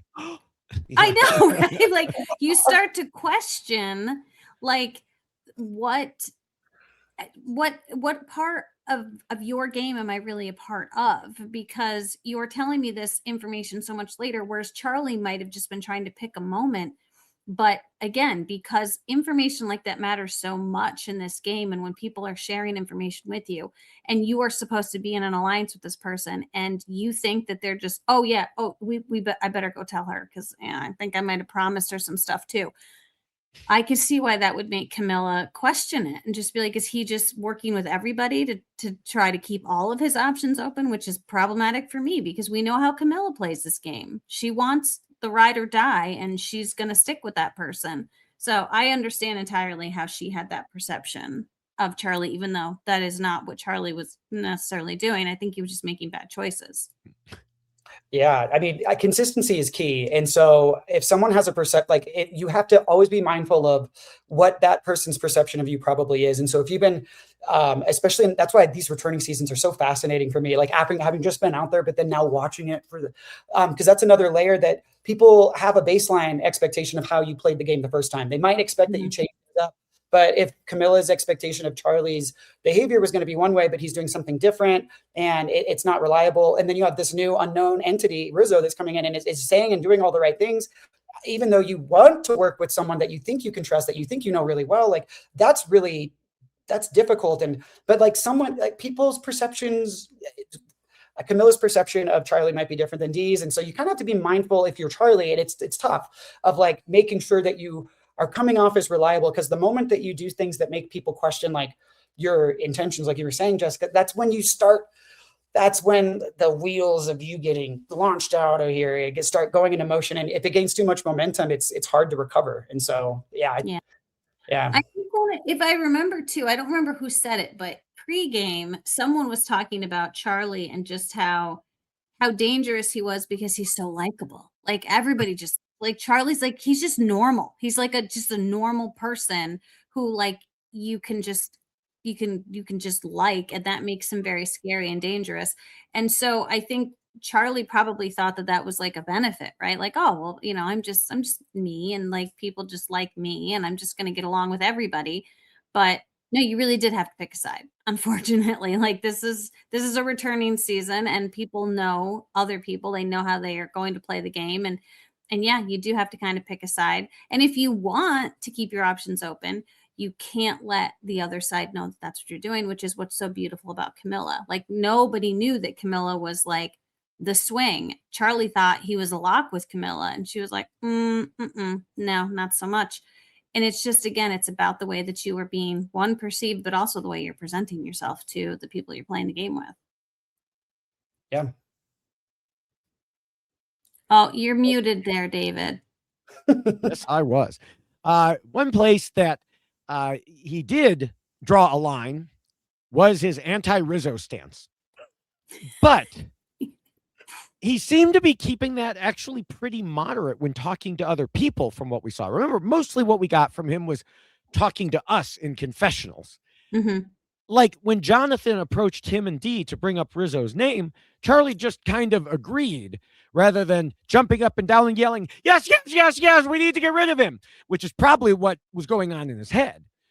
So I do want to at least give him props from what we saw. He did keep that in his head and in confessionals rather than blasting that out to people, because I think, a lot of viewers just have it in their mind that, oh, this was the reason he lost. But if no one else knew that was his opinion, it can't be the main reason that he lost. Right. Yeah. So. Yeah. All right. Well, the third rule tells players to be flexible. Like not getting too overly focused on one little thing from one person and talking about it constantly in your confessionals and harping on it and getting mad about it and having it haunt your every waking moment. Not that anything like that would ever happen. So, yeah, Steven, you didn't see anything like that for either of these players, did you? No. No tunnel vision at all. Everyone was fluid as a river. Oh, man, yeah. Yeah. Yeah, I mean, Rizzo's in the boat riding that river. Rizzo's going with the flow. He's a free agent. I mean, he should be. And anyway, sorry. No, obviously I'm joking here a bit because we already discussed how Charlie had other reasons for targeting Rizo. And I literally just before saying that and entering this rule, I said, well, that wasn't the main reason. And, we will get to the heart of that seemingly core reason in the next rule. But it did seem like he was so focused on Rizo that he lost sight of other possibilities. So it wasn't he lost because he schemed and plotted too much on Rizo. Part of it was, though, he just, like you said, tunnel vision. So in the second rule, we just talked about how he was purposely trying to keep his options open, which is a good sign in the third rule. So he managed to be flexible in one way and inflexible in another way. Yeah. And I think what's interesting too is that what he could have done by learning that information about Rizo, right, could have actually worked to his benefit, because what does that tell you about Rizo? That Rizo is incredibly loyal to those people that he's working with, but he is also going to reward the person who played the better game in the end. And it's not necessarily, so it sounded bad for Charlie because of what Charlie had been through, but it also could have been great for Charlie because he would have been like, well, that could work for me, because then I know that this guy could be my number one the whole way, and I just have to make sure I play the best game. But instead he was immediately like, he can get nowhere near a jury. Like, that's it. Like, done and done. Dead to me. He's got to go.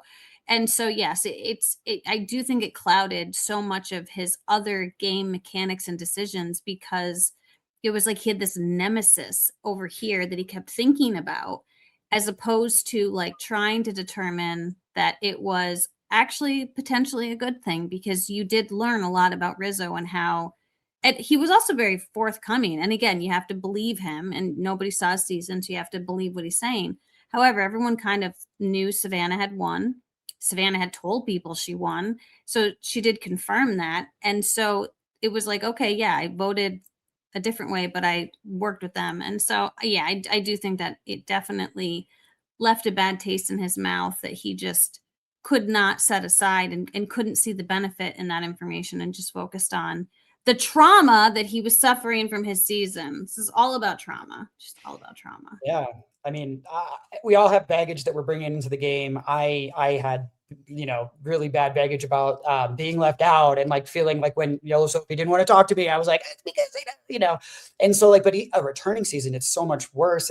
But the moment you plant your flag down, and that is what you think of that person, and you are, your opinion of them is set, and like you have set course towards voting them out, that is like, it could be a death sentence in a game like Survivor, where, I mean, the moment you stop seeing at least the duality of every player, like, yes, it's someone against me, but maybe I could find, you got to look for the ways that maybe you can work with those people too.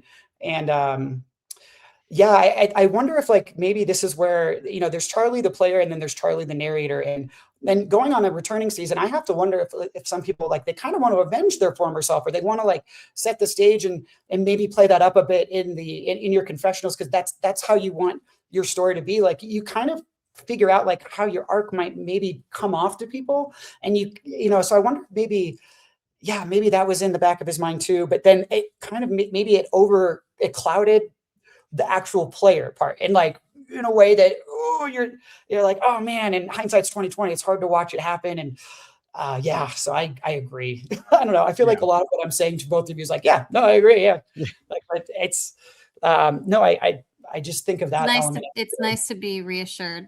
I'll disagree with you guys. One of these, you guys got to say something. Yeah. Out of pocket. You're in pocket right now. Come on. We'll work on that. We'll try. Yeah. Well, here, maybe this is it, because as for Angelina, it probably isn't. We talked earlier about how she didn't really seem to have many options for much of the game, but in her interviews, she gave herself credit here.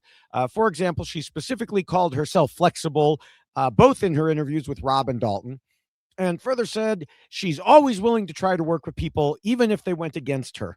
And I have to say, we did see that when she tried to work with Christian and Emily right after they blindsided Mike. Now, of course, we already talked about that wasn't a good idea, but it was a flexible idea. Yes, it was. And but I think the same exact thing happened to Angelina that we were just talking about happening with Charlie.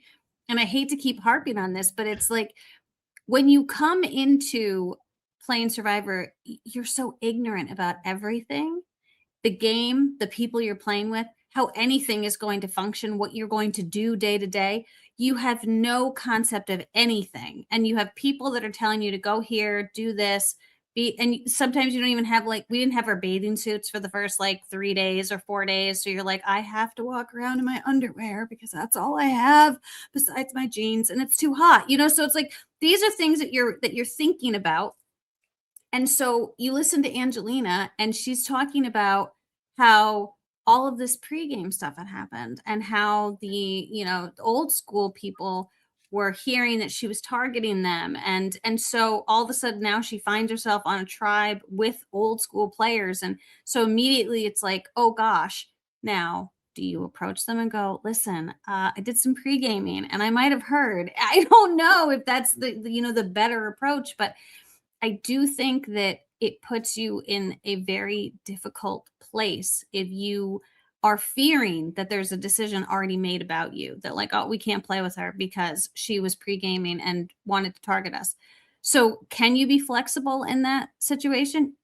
I think she needed to try, but I also feel like she almost shut that down, just like we saw Charlie doing with Rizo, where it was I'm just going to shut down that as an option because I'm only focused on the negative as opposed to the potential positive, because there is still a chance to create a relationship there and to work with this person if you can try to correct that narrative or that idea, but it's got to be hard for sure. So I don't know if she really could have been as flexible as she necessarily wanted to be with everything that was happening, but I also don't know if she necessarily pushed enough to try to be when the options were presented to her, when she really could have been flexible, and it just didn't, the decision she made was not the right one either. So there's very similar in this regard. Yeah. And I keep talking about that's what makes these seasons so much more compelling, because everyone is coming in with pre-existing relationships and you hear things, and I can't speak for, there's no right answer, right? We have no idea how it would have played out if Angelina had gone up and said, hey, I just want to get ahead of this. I want you to know, you may have heard this rumor that I'm coming for y'all, but actions speak louder than words.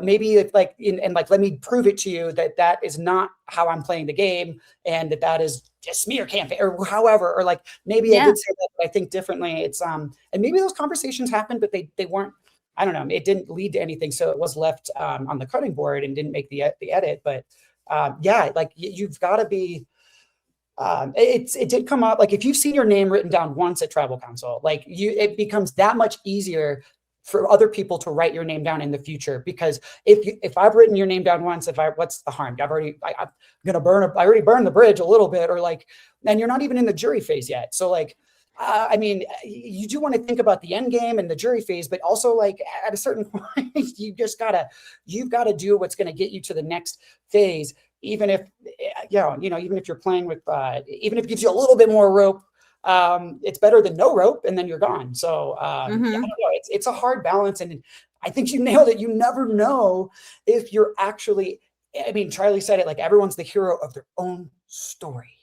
Everyone thinks that they're playing right, and I can tell you firsthand that feeling when you think you know what's going on and you get voted out, and then you're sitting there wondering where it went wrong, and you're like, oh my gosh, I had so many overconfident confessionals where I thought I was killing it. Was I really just a dum-dum the whole time, and I'm going to come off like a fool, And having played once before going in, I can see that being so consuming and maybe influencing in a way that, so I think overcorrecting may have been an issue for Angelina a bit, going too passive and not leaning into the tendency to be more aggressive and pursue some of those potential off ramps. So I don't know. Yeah, it's so easy to say from where we're at, but I think it's interesting. Yeah, I love this game. It's so cool.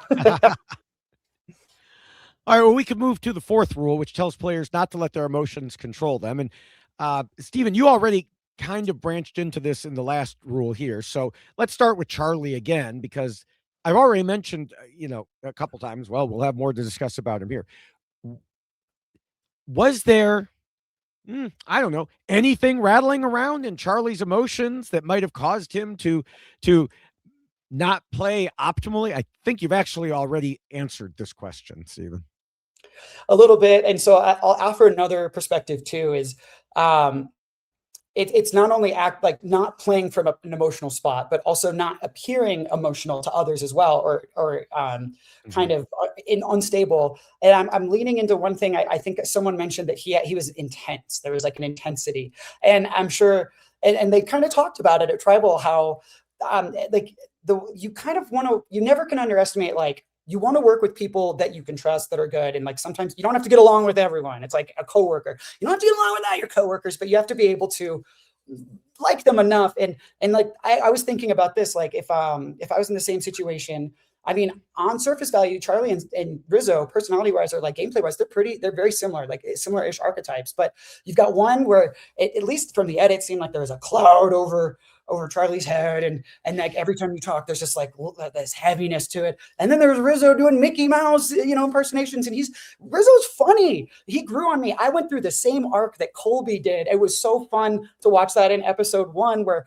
I thought he was the most annoying person in the world. I just was like, I gotta get him out of here, this guy, and then he grows on you. And like, he's very light, he's very funny. And so that's an emotional part too, is like being aware of how your emotions might be coming off to other people as well. And if you're coming in too hot and too intense, you might work with that person for a little bit, but after a while it gets exhausting. You're like, come on, like, I have to tiptoe around you, or like you at a certain point are going to stop being a number and start being an obstacle, or the benefit that you're giving me is going to be outweighed by how frustrating it is to work with you. And like, there's enough things that are hard about the game of Survivor to not, you're like, I guess if I have to choose between happy or intense broody, it's like, I don't know, it's a small factor. I don't think a lot of people react to it, especially players on 50 that are very good at the game. But like, it's something that, whether we're conscious of it or not, as humans, you pick up on those things, and like it influences you. And yeah. Even if he wasn't talking about it to other players, I do think that it was something he wasn't able to hide. If there's a resentment that you're feeling towards someone, or if there's like a visceral feeling you have about this person, which became very clear that he did, I would imagine that is going to come through in the interactions you're having with them, or when you're speaking to others about that person. It's something that you could kind of feel. You can feel people's emotions when they're talking to you about someone, and you're like, I feel like they don't really like this person that much. And Rizo might have sensed that too when they were talking to each other. And so I do think that Charlie let himself get wrapped up in this emotional reaction, and then the editors just leaned in on it like hardcore. They were, all of the cuts and the shots and it really did look very like a PTSD moment for Charlie every time it came up. And so I do think that it's unfortunate that Charlie ended up having such an emotional response to it. Understood. I can understand because of what he had been through, but you got to keep it in check. And so, yeah, I do think that it definitely clouded his ability to play this game and make the decisions he needed to make with a clear mind, because he was so hung up on this idea of Rizo being another Maria.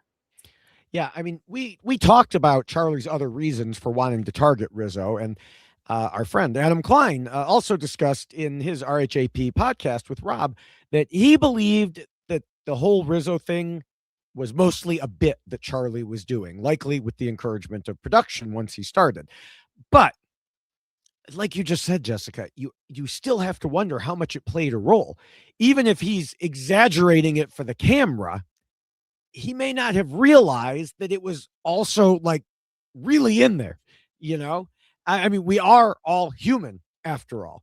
And he did say a lot in confessionals about this topic.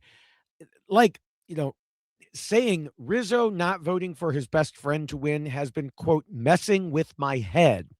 So he continued, he has to get rid of him so he doesn't have to think about that anymore. And that tells me even he knew it was playing a role in how he was viewing the game. And then while voting, he focused on it again. And yes, I know this could still be part of the bit, but he said, if I had known nothing about your game, it would have been better than me knowing the one thing that is getting you voted out tonight, that you betrayed your number one. So yeah, maybe he was like kind of pushing his own script for, what he hoped was a Why Rizzo Lost podcast. But he's right. It would have been better if Charlie didn't know that. But it would have been better for Charlie, not Rizzo. Right. Yeah. No, absolutely. Rizzo unknowingly, one of the better game moves he made was just that offhand comment that just like he Rizzo didn't even know what he had just unleashed. And the other thing too is like whether Charlie was aware of it or not, maybe people could tell if like you're off, your energy's off, like something. And like when you ask someone like that, hey, are things good? And you're like, oh yeah, no, I'm good. People are like, okay, what is he hiding? Like, I don't know, things aren't adding up. And it's all about, like I said earlier, like maintaining like a consistent baseline. And that sometimes is not boring or exciting for the viewers or the audience because like you love chaos. But sometimes if you're looking for a player, like, if I ask you, if you can't, you obviously don't trust me enough to maybe tell me what's really eating at you. And maybe he hid, like, because he said he hid the fact that he was targeting Rizzo so hard from everybody. But like you said, David, it was probably shining through his actions more than maybe he realized. I mean, everyone is so perceptive in the game, and that's what's scary being out there. You're like, I'm perceptive, but everyone else is like, you feel like you're constantly being looked at with x-ray eyes. And you're like, oh my God. So yeah, you just got to be mindful of that. And it's easier said than done when you're hungry, tired, and stressed. All right, switching to Angelina. Jessica, how do you think she did here in Rule 4? With her emotional component, I don't think so great.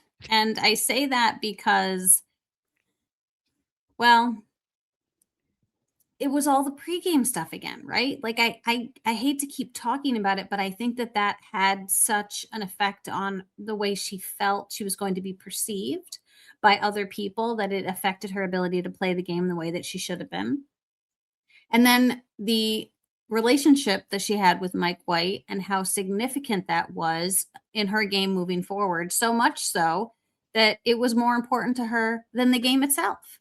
And so we have said this ad nauseum, you and I, about how you come onto Survivor to win. That is the goal. That's what you do. And Angelina even expressed that she was coming into it differently this time. The last time she came into it to win. This time it was, well, it's an experience and I'm going to be different than I was last time. And then knowing, the Mike White was going to be there. And then there's the Christian relationship and how that felt and how that affected her. And so I really do think that those outside game moments affected her in game. The previous game she played affected her in game. The friendships that she made affected her in game. And it's not like it was coming from a bad place. There's nothing wrong with having a best friend and your best friend happens to be Mike White and he happens to put you on a television show. I mean, like all of that sounds great and lovely. And he made your 2-month-old giggle for the first time. I mean, all of that is like lovely, but it's still a game for $1 million. And each of them said separately in their pregame interviews that they were not going to like ruin their own game for the other person. Like they both kind of talked about how they would separate that out. And then it was like, nah, never mind. We can't do that. We were just kidding because now we're on the same tribe together and oh my God, my best friend. And so it just became this like idea that they were going to get to play this game again 7 years later. And it was going to be so delicious and fun that they both ended up, I think, unfortunately causing themselves to get voted out because of it. So. Yeah. I mean, it looked like, at least from my perspective, that like looking at the other side, Christian and Devins, like they hit it off right away. And maybe like that is maybe a existing relationship that took off and like, really came together in the way that maybe Angelina and Mike White thought theirs would maybe flourish in that same way. Yeah. You just never know. But you can't bank on it. And you gotta, you gotta roll with the punches. Yeah. I will give her credit for being willing to work with the people who blindsided her good friend. Oh, that is true. Even though, as I said earlier, it wasn't the best thing to do from a strategic standpoint, but otherwise, yeah, I mean, everything you said. So we can go to the fifth rule, which reminds players they need to pretend to be nice and play the social game. And continuing with Angelina, we just said she, that her emotions did play a role. But how did it all impact her social game? I don't know. Steven, what do you think?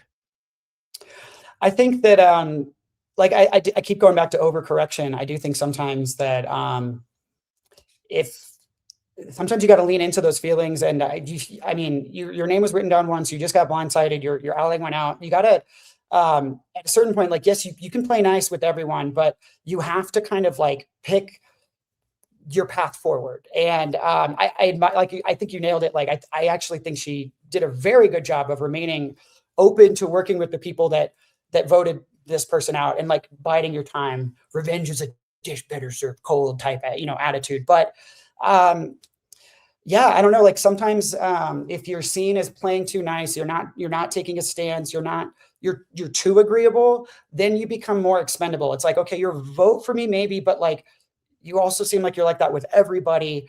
And so sometimes like drawing that line in the sand, I don't know, it's not always the worst thing. So I don't know if I have like a concrete like conclusion, because I think there's just so much with Angelina's edit that we didn't get to see. And like with things like this, I only can really go off of what she's said in some of the exit interviews. So I don't know. I'm just totally speculating, but yeah, I don't know. What do you think, Jessica? Like I don't know if I feel for her a lot, because I really do think that she unfortunately was like, this was like a bad high school reunion, right? In a way, because it's like you have to go back and you're going to be hanging out with all of these people that you've heard were talking about you, and that you heard were saying things about you that were not so kind.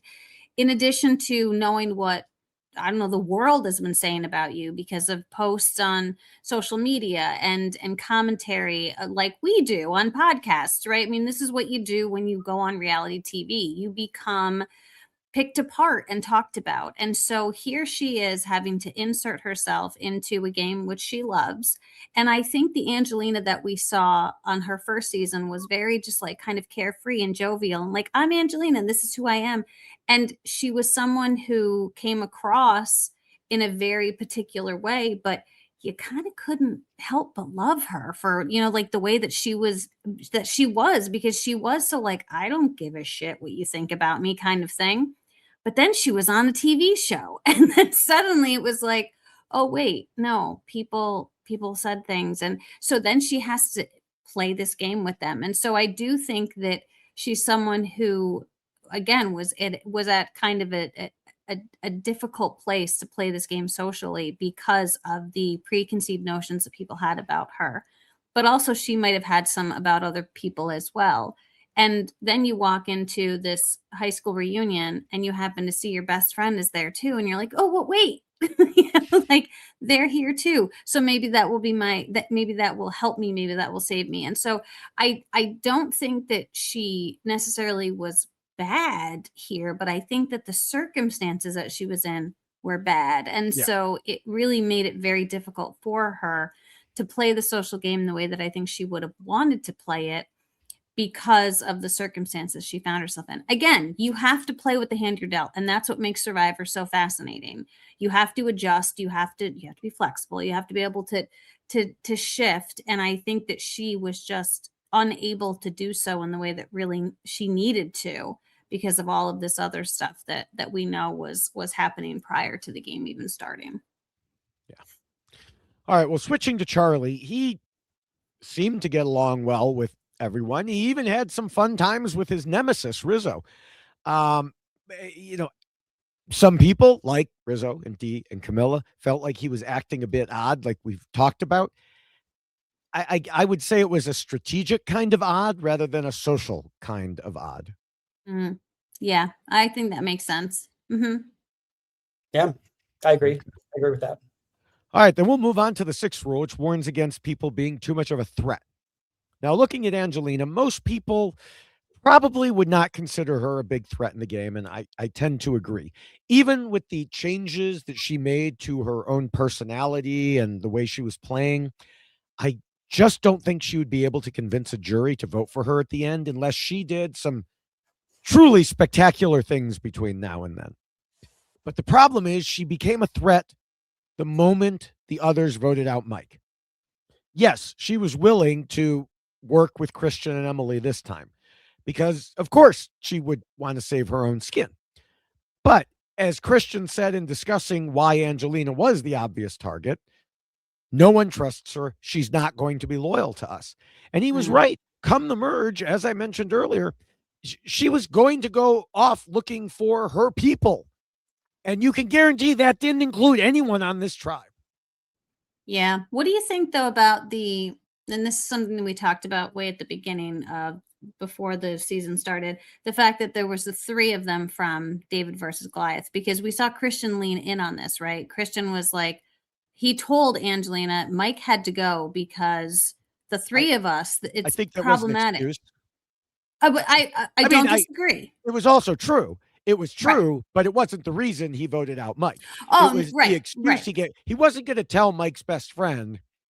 I actually voted him out because he was being super manipulative and trying to stab me, So yeah. And I'm not indicating that he was being truthful in that moment, but he leaned in on the idea that other people they were going to see the 3 of us, and that was going to be a problem for your game and my game, because that could be seen as we're a trio, right? And that could be a threat to other people's games. And so I don't know if that was something that people talked about it pregame, that we do have 3 from that particular season, and so I'm curious if that also was something that people thought about. And then you have the 3 of them all end up on a tribe together at the swap, and you're like, oh, well, look at that. Isn't that just fabulous? So I don't know if that had any effect on anyone, but then again, we saw what Christian did. So he really kind of took the reins on that one.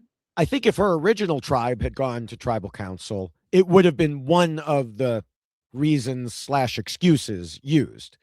Right. That, she's going to join up with her pals, so we got to get rid of her before she does that.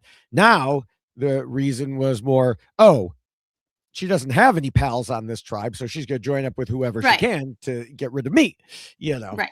Yeah. All right. That makes sense. Yeah. No, I definitely agree. I mean, actions speak louder than words, and like people can convince you that like, hey, we left you out of the last blindside for X, Y, and Z reasons. We really want to work with you, but like at the end of the day, you're still blindsided. And I don't know, like at a certain point, sometimes if I'm not working with you, I assume that you're either going to work with other people against me. Like if you don't want to work with me now, then at a certain point, like maybe you're not the biggest threat on this island pre-merge, but you are going to be a problem later. And, and so it's like, I don't know. I think a lot of times people want to get to the merge because then it opens the game up. And so if they're expecting, I don't know if they thought or had like caught wind that maybe merge was soon, let's get through this one vote and then we can link up. That would be in the back of my head. If someone looks so obviously in the middle, but won't commit one way or the other. I mean, if you can't commit to me now, what's going to change your mind later on? Like, I mean, at least I got a lot of people ask me, like, rightfully so, like, why did y'all vote Sophie Segretti out when you had Savannah on the table? And my reaction or my response was, it was, I always knew where Savannah was. Like, I always knew like where her vote was going to go, but Yellow Sophie had lied to me and flipped and flopped, and it was always going to do what was best for her. And I could never predict that. And so like sometimes getting rid of the wild card, even though it seems like a boring option, or as they said, the most obvious plan, is the best plan. But I think that we to go back to your season, I think that we saw that when you voted out Sophie. I think that other people in your tribe may have driven us crazy a few times in not voting out the person they should have voted out. But I seem to recall that someone who looked a lot like you even brought that up at Final Tribal Council. But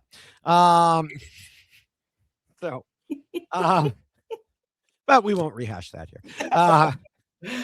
Over some time. Yeah. Now, you talked about the different types of threat. Who's the more immediate type and who's not? Charlie was definitely the more immediate type of threat. And you talked about, if you're not going to commit to me now, why would you commit to me later? So I do think, we've already talked about several players not being happy with the way he was acting and scheming. And he told Mike Bloom, going into the swap tribe, Dee and Kamilla were wary of me. And for the reasons that we discussed earlier.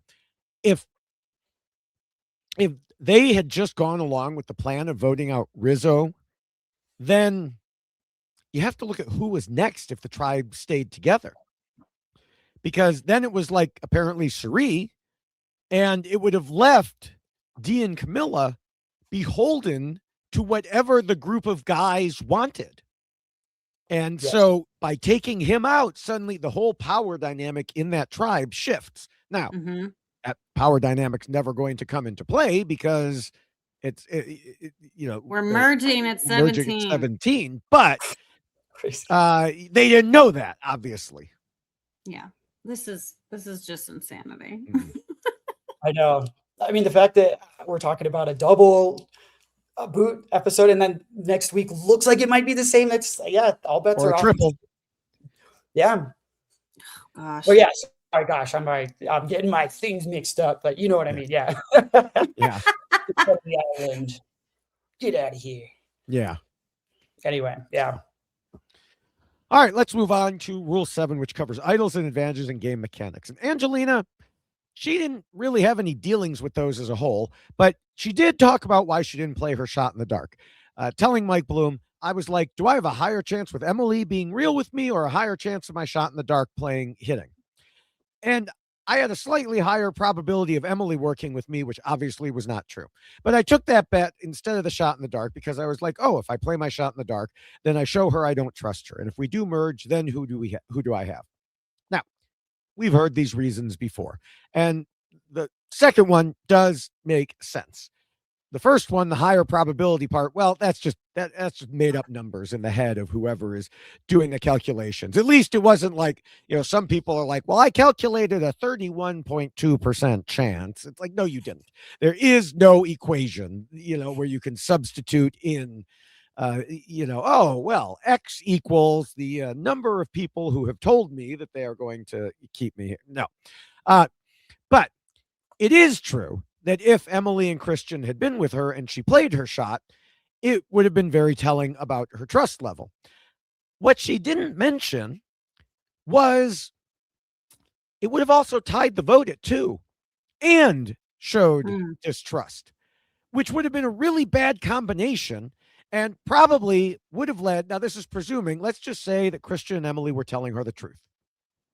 And they were going to vote with her. And she's like, I don't believe it. I'm playing my shot in the dark. Well, now it's those two against the other two. And, well, after Angelina just showed that she didn't trust them, what did they get? They're not going to go to rocks for her. So they would have flipped at that point. So she actually, in her interviews, left out the most important reason for not using her shot in the dark. No? Maybe she had left it on the beach somewhere, Stephen. I also think too, it's like an out of sight, out of mind thing. I don't, obviously it's a mechanic, right? And it's a new era mechanic having the shot in the dark. And I wonder if sometimes, if you haven't played the game once with the shot in the dark, maybe it's like you kind of forget sometimes. And Savannah did. Savannah said that she did. So relatable. But, she didn't know one was talking about it, so she just forgot about it. Yeah. Right? But I always had mine. I had my buff wrapped around. This is when they were smaller. You can hide them. But I always had it in my buff. I'd wrap it up so it was kind of pocketed in. And I remember my first tribal council where it was me and 3 Uli members. And I remember thinking the exact same thoughts that we're talking right now, where I said, okay, assuming Sage and Jawan are telling me the truth, that they're going to vote the way I do, they still have enough votes to boot Shannon. But there is a greater than 0% chance that maybe they're all really great liars. It makes sense from a numbers perspective to keep as many Uli members going forward. So I was going through the math in my head real time as I was sitting there, and I was trying not to let people know what I was fidgeting, but I was fidgeting with it. And it was truly a game time decision. And I went the way Angelina did, where I said, hey, if I'm going to if they're going to turn on me now, I'm kind of dead in the water. I don't know. Right. I just was and so rather than burning that bridge, I played it. It turned out great for me because then I had Sage and Jawan that then worked with me. Because if I hadn't done that, let's say I'd played my shot in the dark, moving into the merge, Sage and Jawan were the swings that kept me over Nate. So it was the difference of either, sure, I maybe would have survived for one more vote, but going out. But sometimes it's like that leap of faith. And I think that a lot of times, especially it feels like the old school mentality is a lot more on the loyalty side of things. Like, let's put our trust in people and show that I will play ball moving forward. But yeah, I don't know. It's like, I can really relate to that. I can really empathize with how that must've felt. Yeah. Yeah. People, you can't do math as much as I wish we could. It's chaos theory. Yeah. All right. Well, Charlie didn't have any personal interaction with idols, but he learned about the Billie Eilish boomerang idol from Rizo, which led to a series of events we've already discussed. His handling of this piece of information caused suspicion with at least Rizo and added to what Kamilla already had. So, yeah, as we've already discussed, not great. No, it was an unfortunate series of events for sure. Yes. Yeah. There's another universe where Rizo did not say anything about not voting for his number one, and that moment happens between Charlie and Rizo, and they link up and work together. Because without that little seed, I mean, Rizo was extending an olive branch and giving him info, and like that's a sign of like Rizo was looking for his person to put trust into, and without that maybe voice in the back of his head, maybe Charlie would have scooped him up. Yeah, gotten there first. All right, well, we could go to Appendix A, which discusses players keeping their end goals in mind when voting, and we talk about voting out the weak, then the strong, then the weak, then the strong. And last week, we discussed how there was a clear potential target with very weak alliances who I said should have been taken out, but Mike went for someone else instead, and it backfired.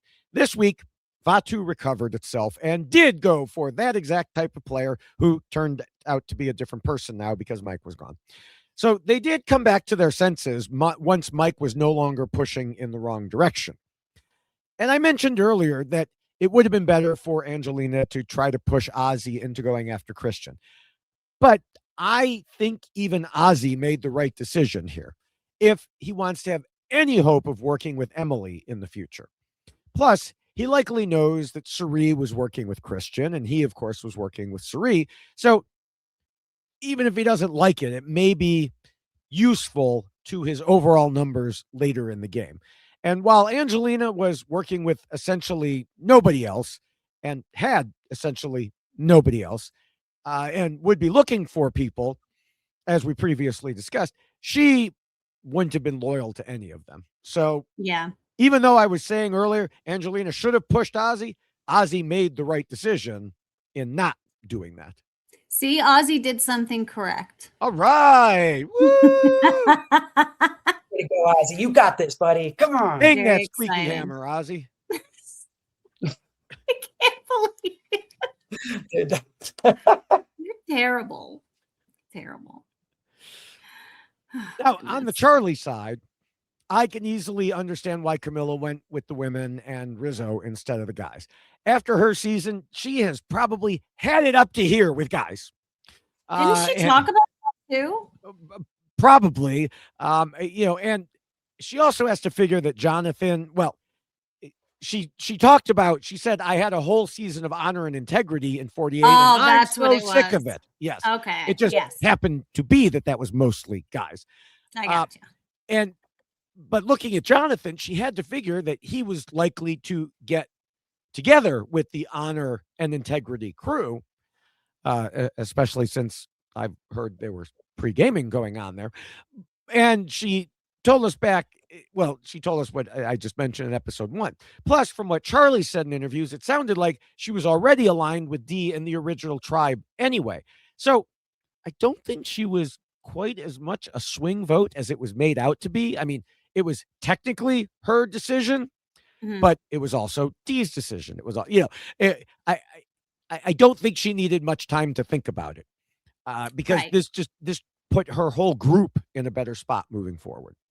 Well, yeah, and I do think that Kamilla is the type of person that's going to work that permutation pretty quickly in her head and see what's going to happen moving forward, as opposed to like the immediate, like knee-jerk kind of reaction that you think that someone might have in this situation. She's a little more calculated. And I think Dee is more calculated, but Kamilla is more calculated than Dee would be.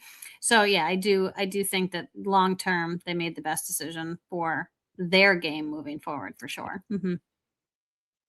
100%. Yeah. I don't have much to add. I agree. I think it really did come down to, if we keep Charlie, it's like, do I want to play with Rizo or honor and integrity? Like, I mean, Kamilla kind of had two paths potentially, like when things join back up, and yeah, it's like, there's scar tissue. And that's why I love these returning seasons. Just the scar tissue is there and it gets ripped open. Oh yes. Yeah. I mean, yeah, I could, it's like so funny because I say stuff like that, but then I can also like I'm fresh off my season, so I could completely empathize. So if you guys are watching this, anyone on 50, I'm just joking around, but I totally get it though. Like it seemed to me like that if I were putting myself in Kamilla's shoes, like that's maybe what she was thinking. I could be wrong, but yeah, it definitely came off that way. All right. Well, it is about time to wrap things up for Angelina and Charlie. So, Stephen, what are your final thoughts on them? I think it's my final thoughts. So for Charlie, I think we capped it pretty well. I do think that the narrator versus the game player seemed like they were maybe at odds. And you could say this about every single episode of Survivor, but what really stuck out to me was if I had to sum it up in one word, was trust for this one episode. Really, Rizo, I think, did an excellent job building trust with the right people at the right time. Timing is so important. When you get info, you gotta jump on it. And Charlie, I think maybe in an attempt to or maybe he got too comfortable, his timing was a little off, and so people saw that as being distrustful. And then I don't know, with Angelina, it's a little harder to say exactly, but I think that, again, I think we kind of hit it in the last point, that both players were kind of seen as a longer term risk rather than like a shorter term person that can get me forward. Like if you're not working with me now, that's someone that you're someone I'm gonna have to worry about later. Now's the time to make it, make the move. And I think that's ultimately what kind of ended up being their undoing. I don't know. What are your thoughts? Well, I think it's interesting that in Angelina's pregame press, she was asked specifically about her season and her edit specifically. And she said, so I always equate watching back one season is like watching game tape. You learn a lot from it. And I think that is like the resonating theme that I feel for both Angelina and Charlie, is that there was a lot of game tape that was being watched about everybody who was coming back for season 50. And these are two players that did have a lot of moments that made them very memorable, which is why they were likely chosen to be on season 50, but also moments that really showed who they were or who people thought they were, right? And so I think for each of them coming into this season, they were perceived a very particular way. And I do think that it had some negative effects on their ability to play the game. And I hate to say the word again, but there is some trauma with the game that they both played previously. And I do think that some people who were playing season 50 with them might have leaned in on that just a little bit. Maybe the Maria thing got brought up because someone thought, I wonder how Charlie would feel about this, because I do find it fascinating that when it came up, someone actually asked Rizo, do you think they're going to call you a Maria? And it's like, whoa, like someone literally put it out there for them to all consider, including Charlie. So I do see that as being an issue that they both had in their games moving forward, that there was a lot of game tape that had been watched. There was a lot of concerns about how they were going to be perceived. And there was a lot of issues that they were both dealing with their previous seasons. You had Angelina, who got to the final three and she was a no vote finalist. You had Charlie, who people say should have won his season. So both of those are really big things to be coming back into the game knowing. Like Angelina made it to the end, but didn't get any votes. Charlie maybe should have won his season, according to a lot of people on the internet. And so those are very strong feelings to have when you are asked to come back and you feel like you have a lot to prove. And I think that both of them struggled with that very much in this particular season and couldn't really find the appropriate footing that they needed to find in order to have their games flourish the way that they should have, because there was too many outside influences and outside things affecting their in-game, whether it be prior relationships, whether it be prior experiences. I think both of them suffered from that greatly. And unfortunately, it affected their game so much that they saw their games cut short because of part of that. Yeah, Angelina and Charlie were both pieces of a puzzle that didn't quite fit in their swap tribes. Angelina, of course, knew it by this point after being blindsided last time and made a choice to go in the direction she thought gave her the best chance, even if those were long odds. Charlie had no idea and was himself completely blindsided. Angelina talked about weighing the odds of going along with what Emily told her versus using her shot in the dark. But the one thing she didn't seem to calculate was if there could have been that higher percentage move trying to convince Ozzy to turn on Christian. And yes, she said she tried working with him, but her best bet would have been to turn on that famous Angelina persuasiveness to 11 and really push, because she would have been trying to get him to do something that he already wanted to do, voting out Christian. Because getting rid of Angelina was, as Emily said, the most obvious plan on earth. So making a big push with Ozzy was probably her only chance of getting past this tribal council, but she just didn't do it. And indeed, Emily was right when she said that about the obvious plan. But, I thought that last week and nobody seemed to even consider it. So it's nice to see people actually following through on an easy plan rather than overcomplicating it. An initial view of what happened to Charlie made it seem like that was also obvious. We all saw his single-mindedness when it came to Rizo, apparently because of the jury vote factor. And then Charlie added in his last words, "I can only imagine that I might have played a little too hard." But as we discussed, neither of these seemed to actually be the case, or at least not the full case. Charlie had problems in the tribe that he didn't even know about. Yes, he was overly focused on Rizo, but he thought he had good reasons for that beyond the overly dramatic one.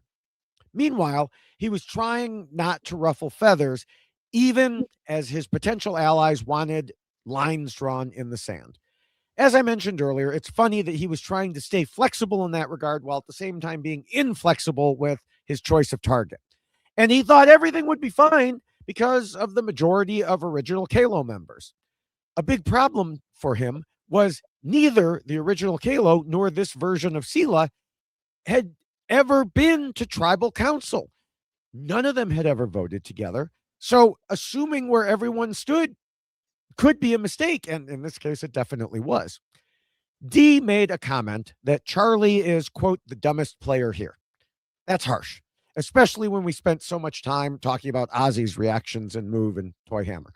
But, plus we have that whole honor and integrity crew, and everyone knows what I think of them. I don't think he was as dumb at all. Far more naive than I expected him to be. Yes. Misreading the situation? Also yes, but not dumb. He just didn't realize where he actually stood in the tribe and wasn't wary enough of those around him to try poking around more. And when he did poke, specifically at Rizo, he alerted his target that something was up. Meanwhile, Angelina did know where she stood and just hoped for a way to get herself out. But those who put her in that bad spot continued and put her in the worst spot. And that is why Angelina and Charlie lost. Look at that. So, all right. Well, before we get to our predictions for next episode, yes, we still have predictions. We know we're running long again, 2 people. But before then, I do want to mention next week we are planning to have a very special guest as Adam Klein joins us. And yeah, I know he was just on with Rob, but now he'll jump over and talk to us about whoever is voted out at the merge, whatever 1, 2, or 3 people are voted out. And get ready. If there's 3 people, it's going to be a long podcast. It is. Yeah. So also, I do want to remind people that the rules we just mentioned or just discussed are available in a shorter and much more colorful version as a poster. So go to robhasawebsite.com/yxlostfeed and you can get the poster or the poster on a t-shirt or again, the checklist on a t-shirt. Yes.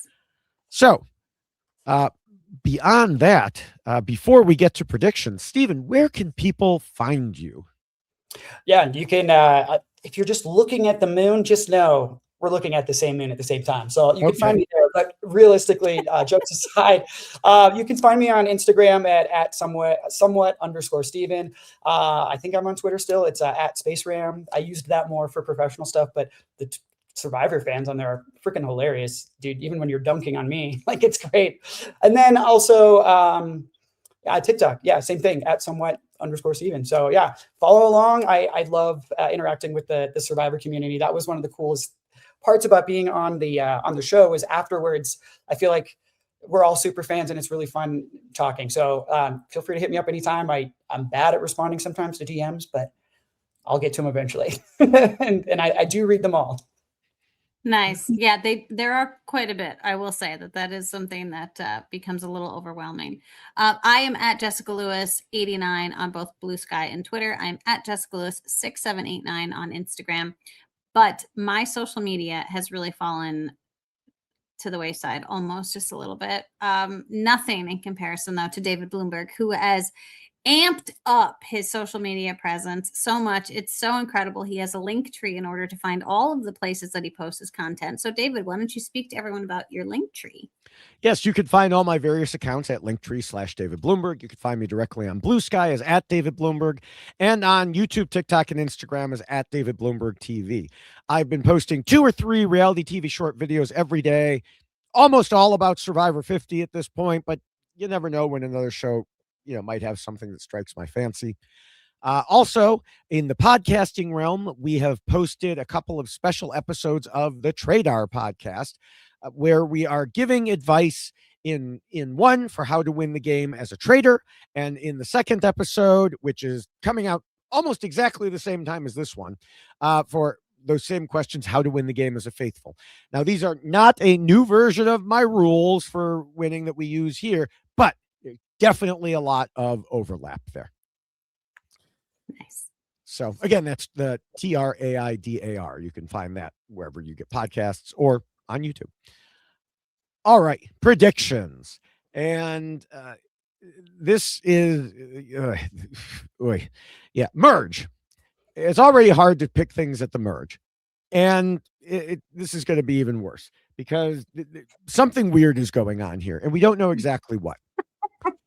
Because Jeff said it would change the game. And there was a very scary scene of him in hellish lighting. And, my initial thought was it wouldn't surprise me if we lose 2 people again, or maybe Mr. Beast shows up at this point with his coin. But I feel like if it was Mr. Beast coming, that would have been in the preview to promote it more. Yeah, I don't think it's Mr. Beast yet. Yeah. So probably not that last part. But it is 2 hours. First of all, everybody note that 2 hours, not just an hour and a half. And Jeff Pittman of True Dork Times posted on Blue Sky that the preview showed how the quote unquote merge vote will work, because they're standing in front of the team chimney sweeps apparatus from 49. So you may be familiar with this, with team colors. So 3 random teams, which means 2 or even 3 tribals.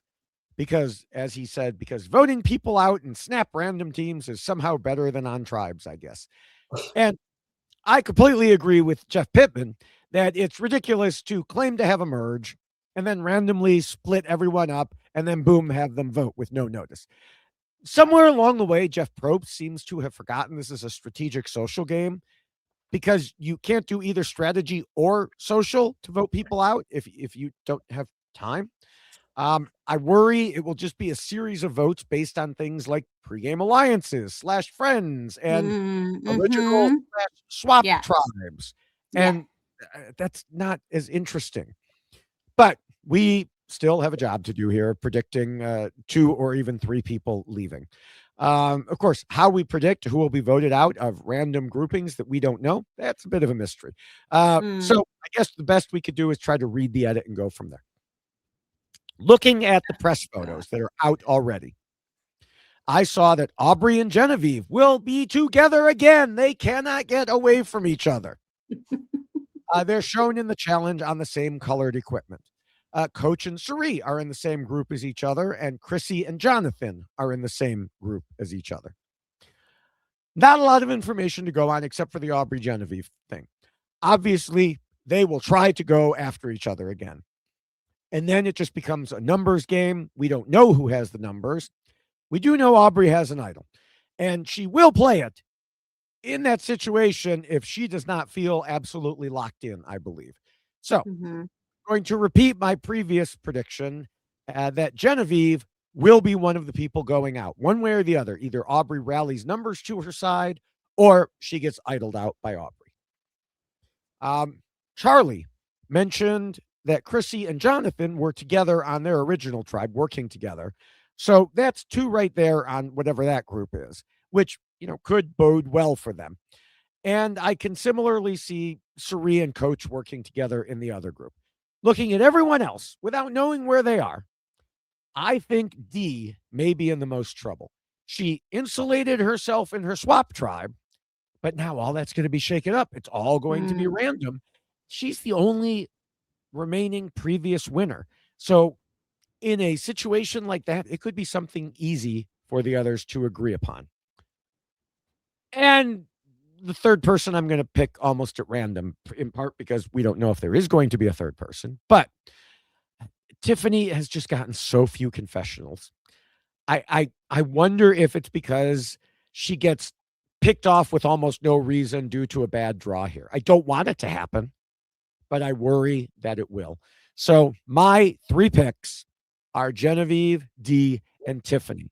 And as I look at that, I realize it looks like I'm picking on the women. But as Angelina pointed out, that's production's job this season and not mine. And I'll probably be wrong.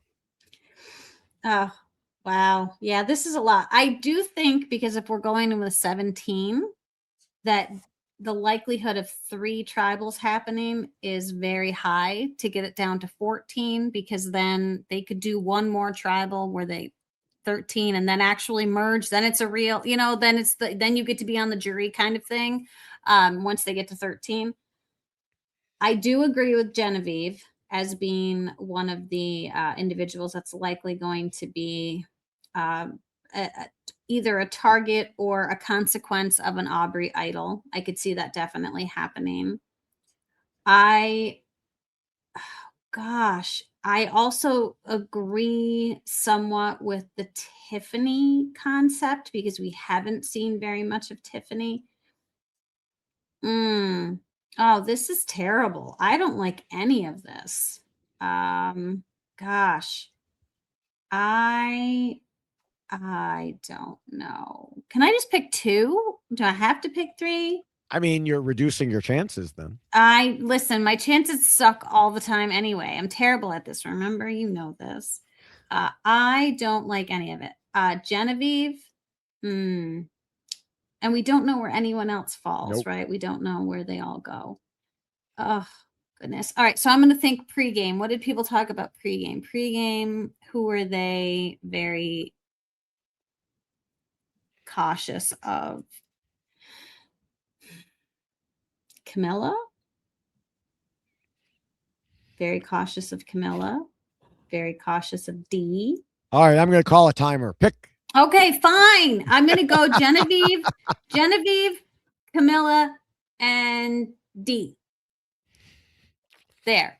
All right. Those are my 3 choices. I was pressured into doing that. That's right. Steven?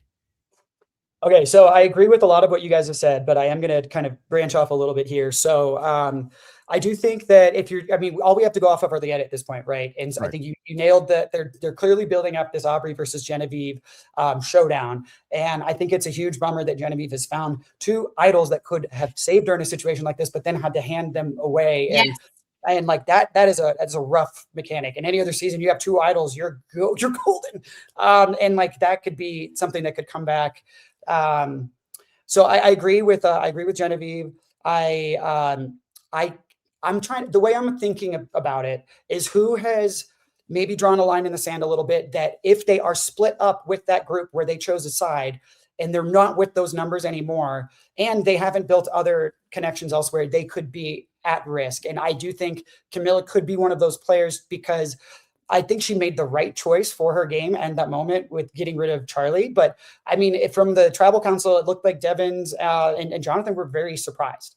And so I see a world where they link up with their folks and then they maybe Kamilla gets swap screwed a little bit there. I don't know.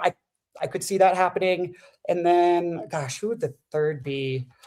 I don't know. I mean, I guess like confessional time, Tiff could be, it could be an indicator that she could be going. However, I think it might be the other way, because sometimes when players don't get a lot of confessionals earlier, and this has not been the case so far, unfortunately for Angelina, but like sometimes it's because they know they're going to have an arc that blows up later. Maybe Genevieve, right? Yes, in Genevieve's season, look what happened to her. Yeah. Right. And Yellow Sophie, Sophie Segretti, gosh, I'm sorry, I keep calling her Yellow Sophie, but Sophie Segretti on my season, same thing. Like she was invisible in the pre-merge, but I knew, I mean, having played with her, I was like, she's going to get her flowers because she played a great game like later on. But so I wonder if maybe for those reasons, that's why I don't know if Tiff would be my next person to say was going to go.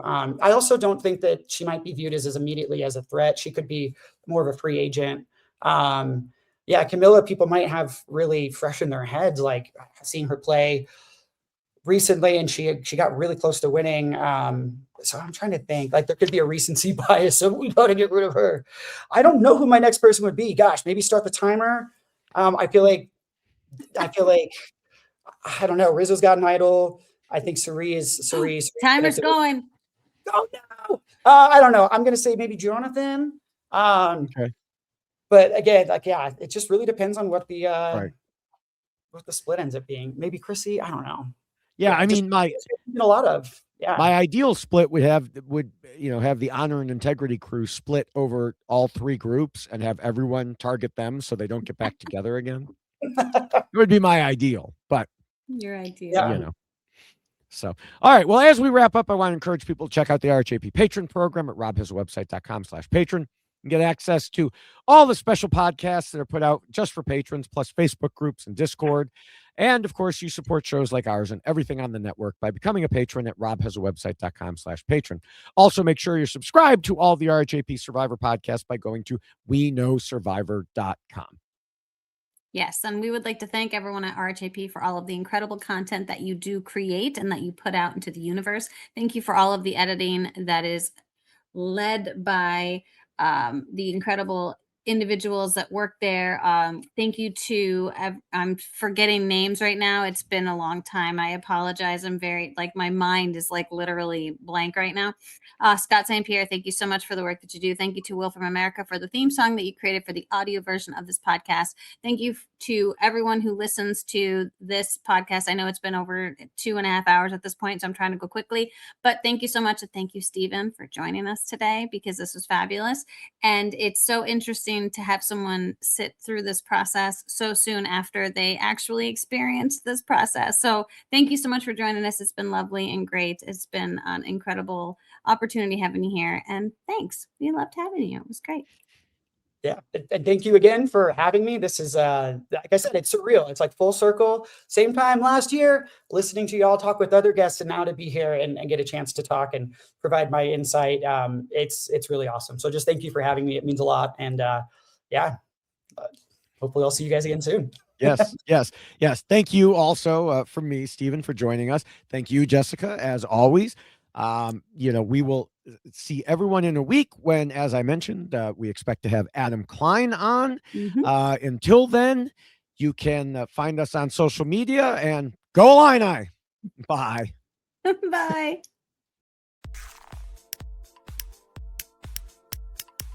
This is RHAP. We know reality TV.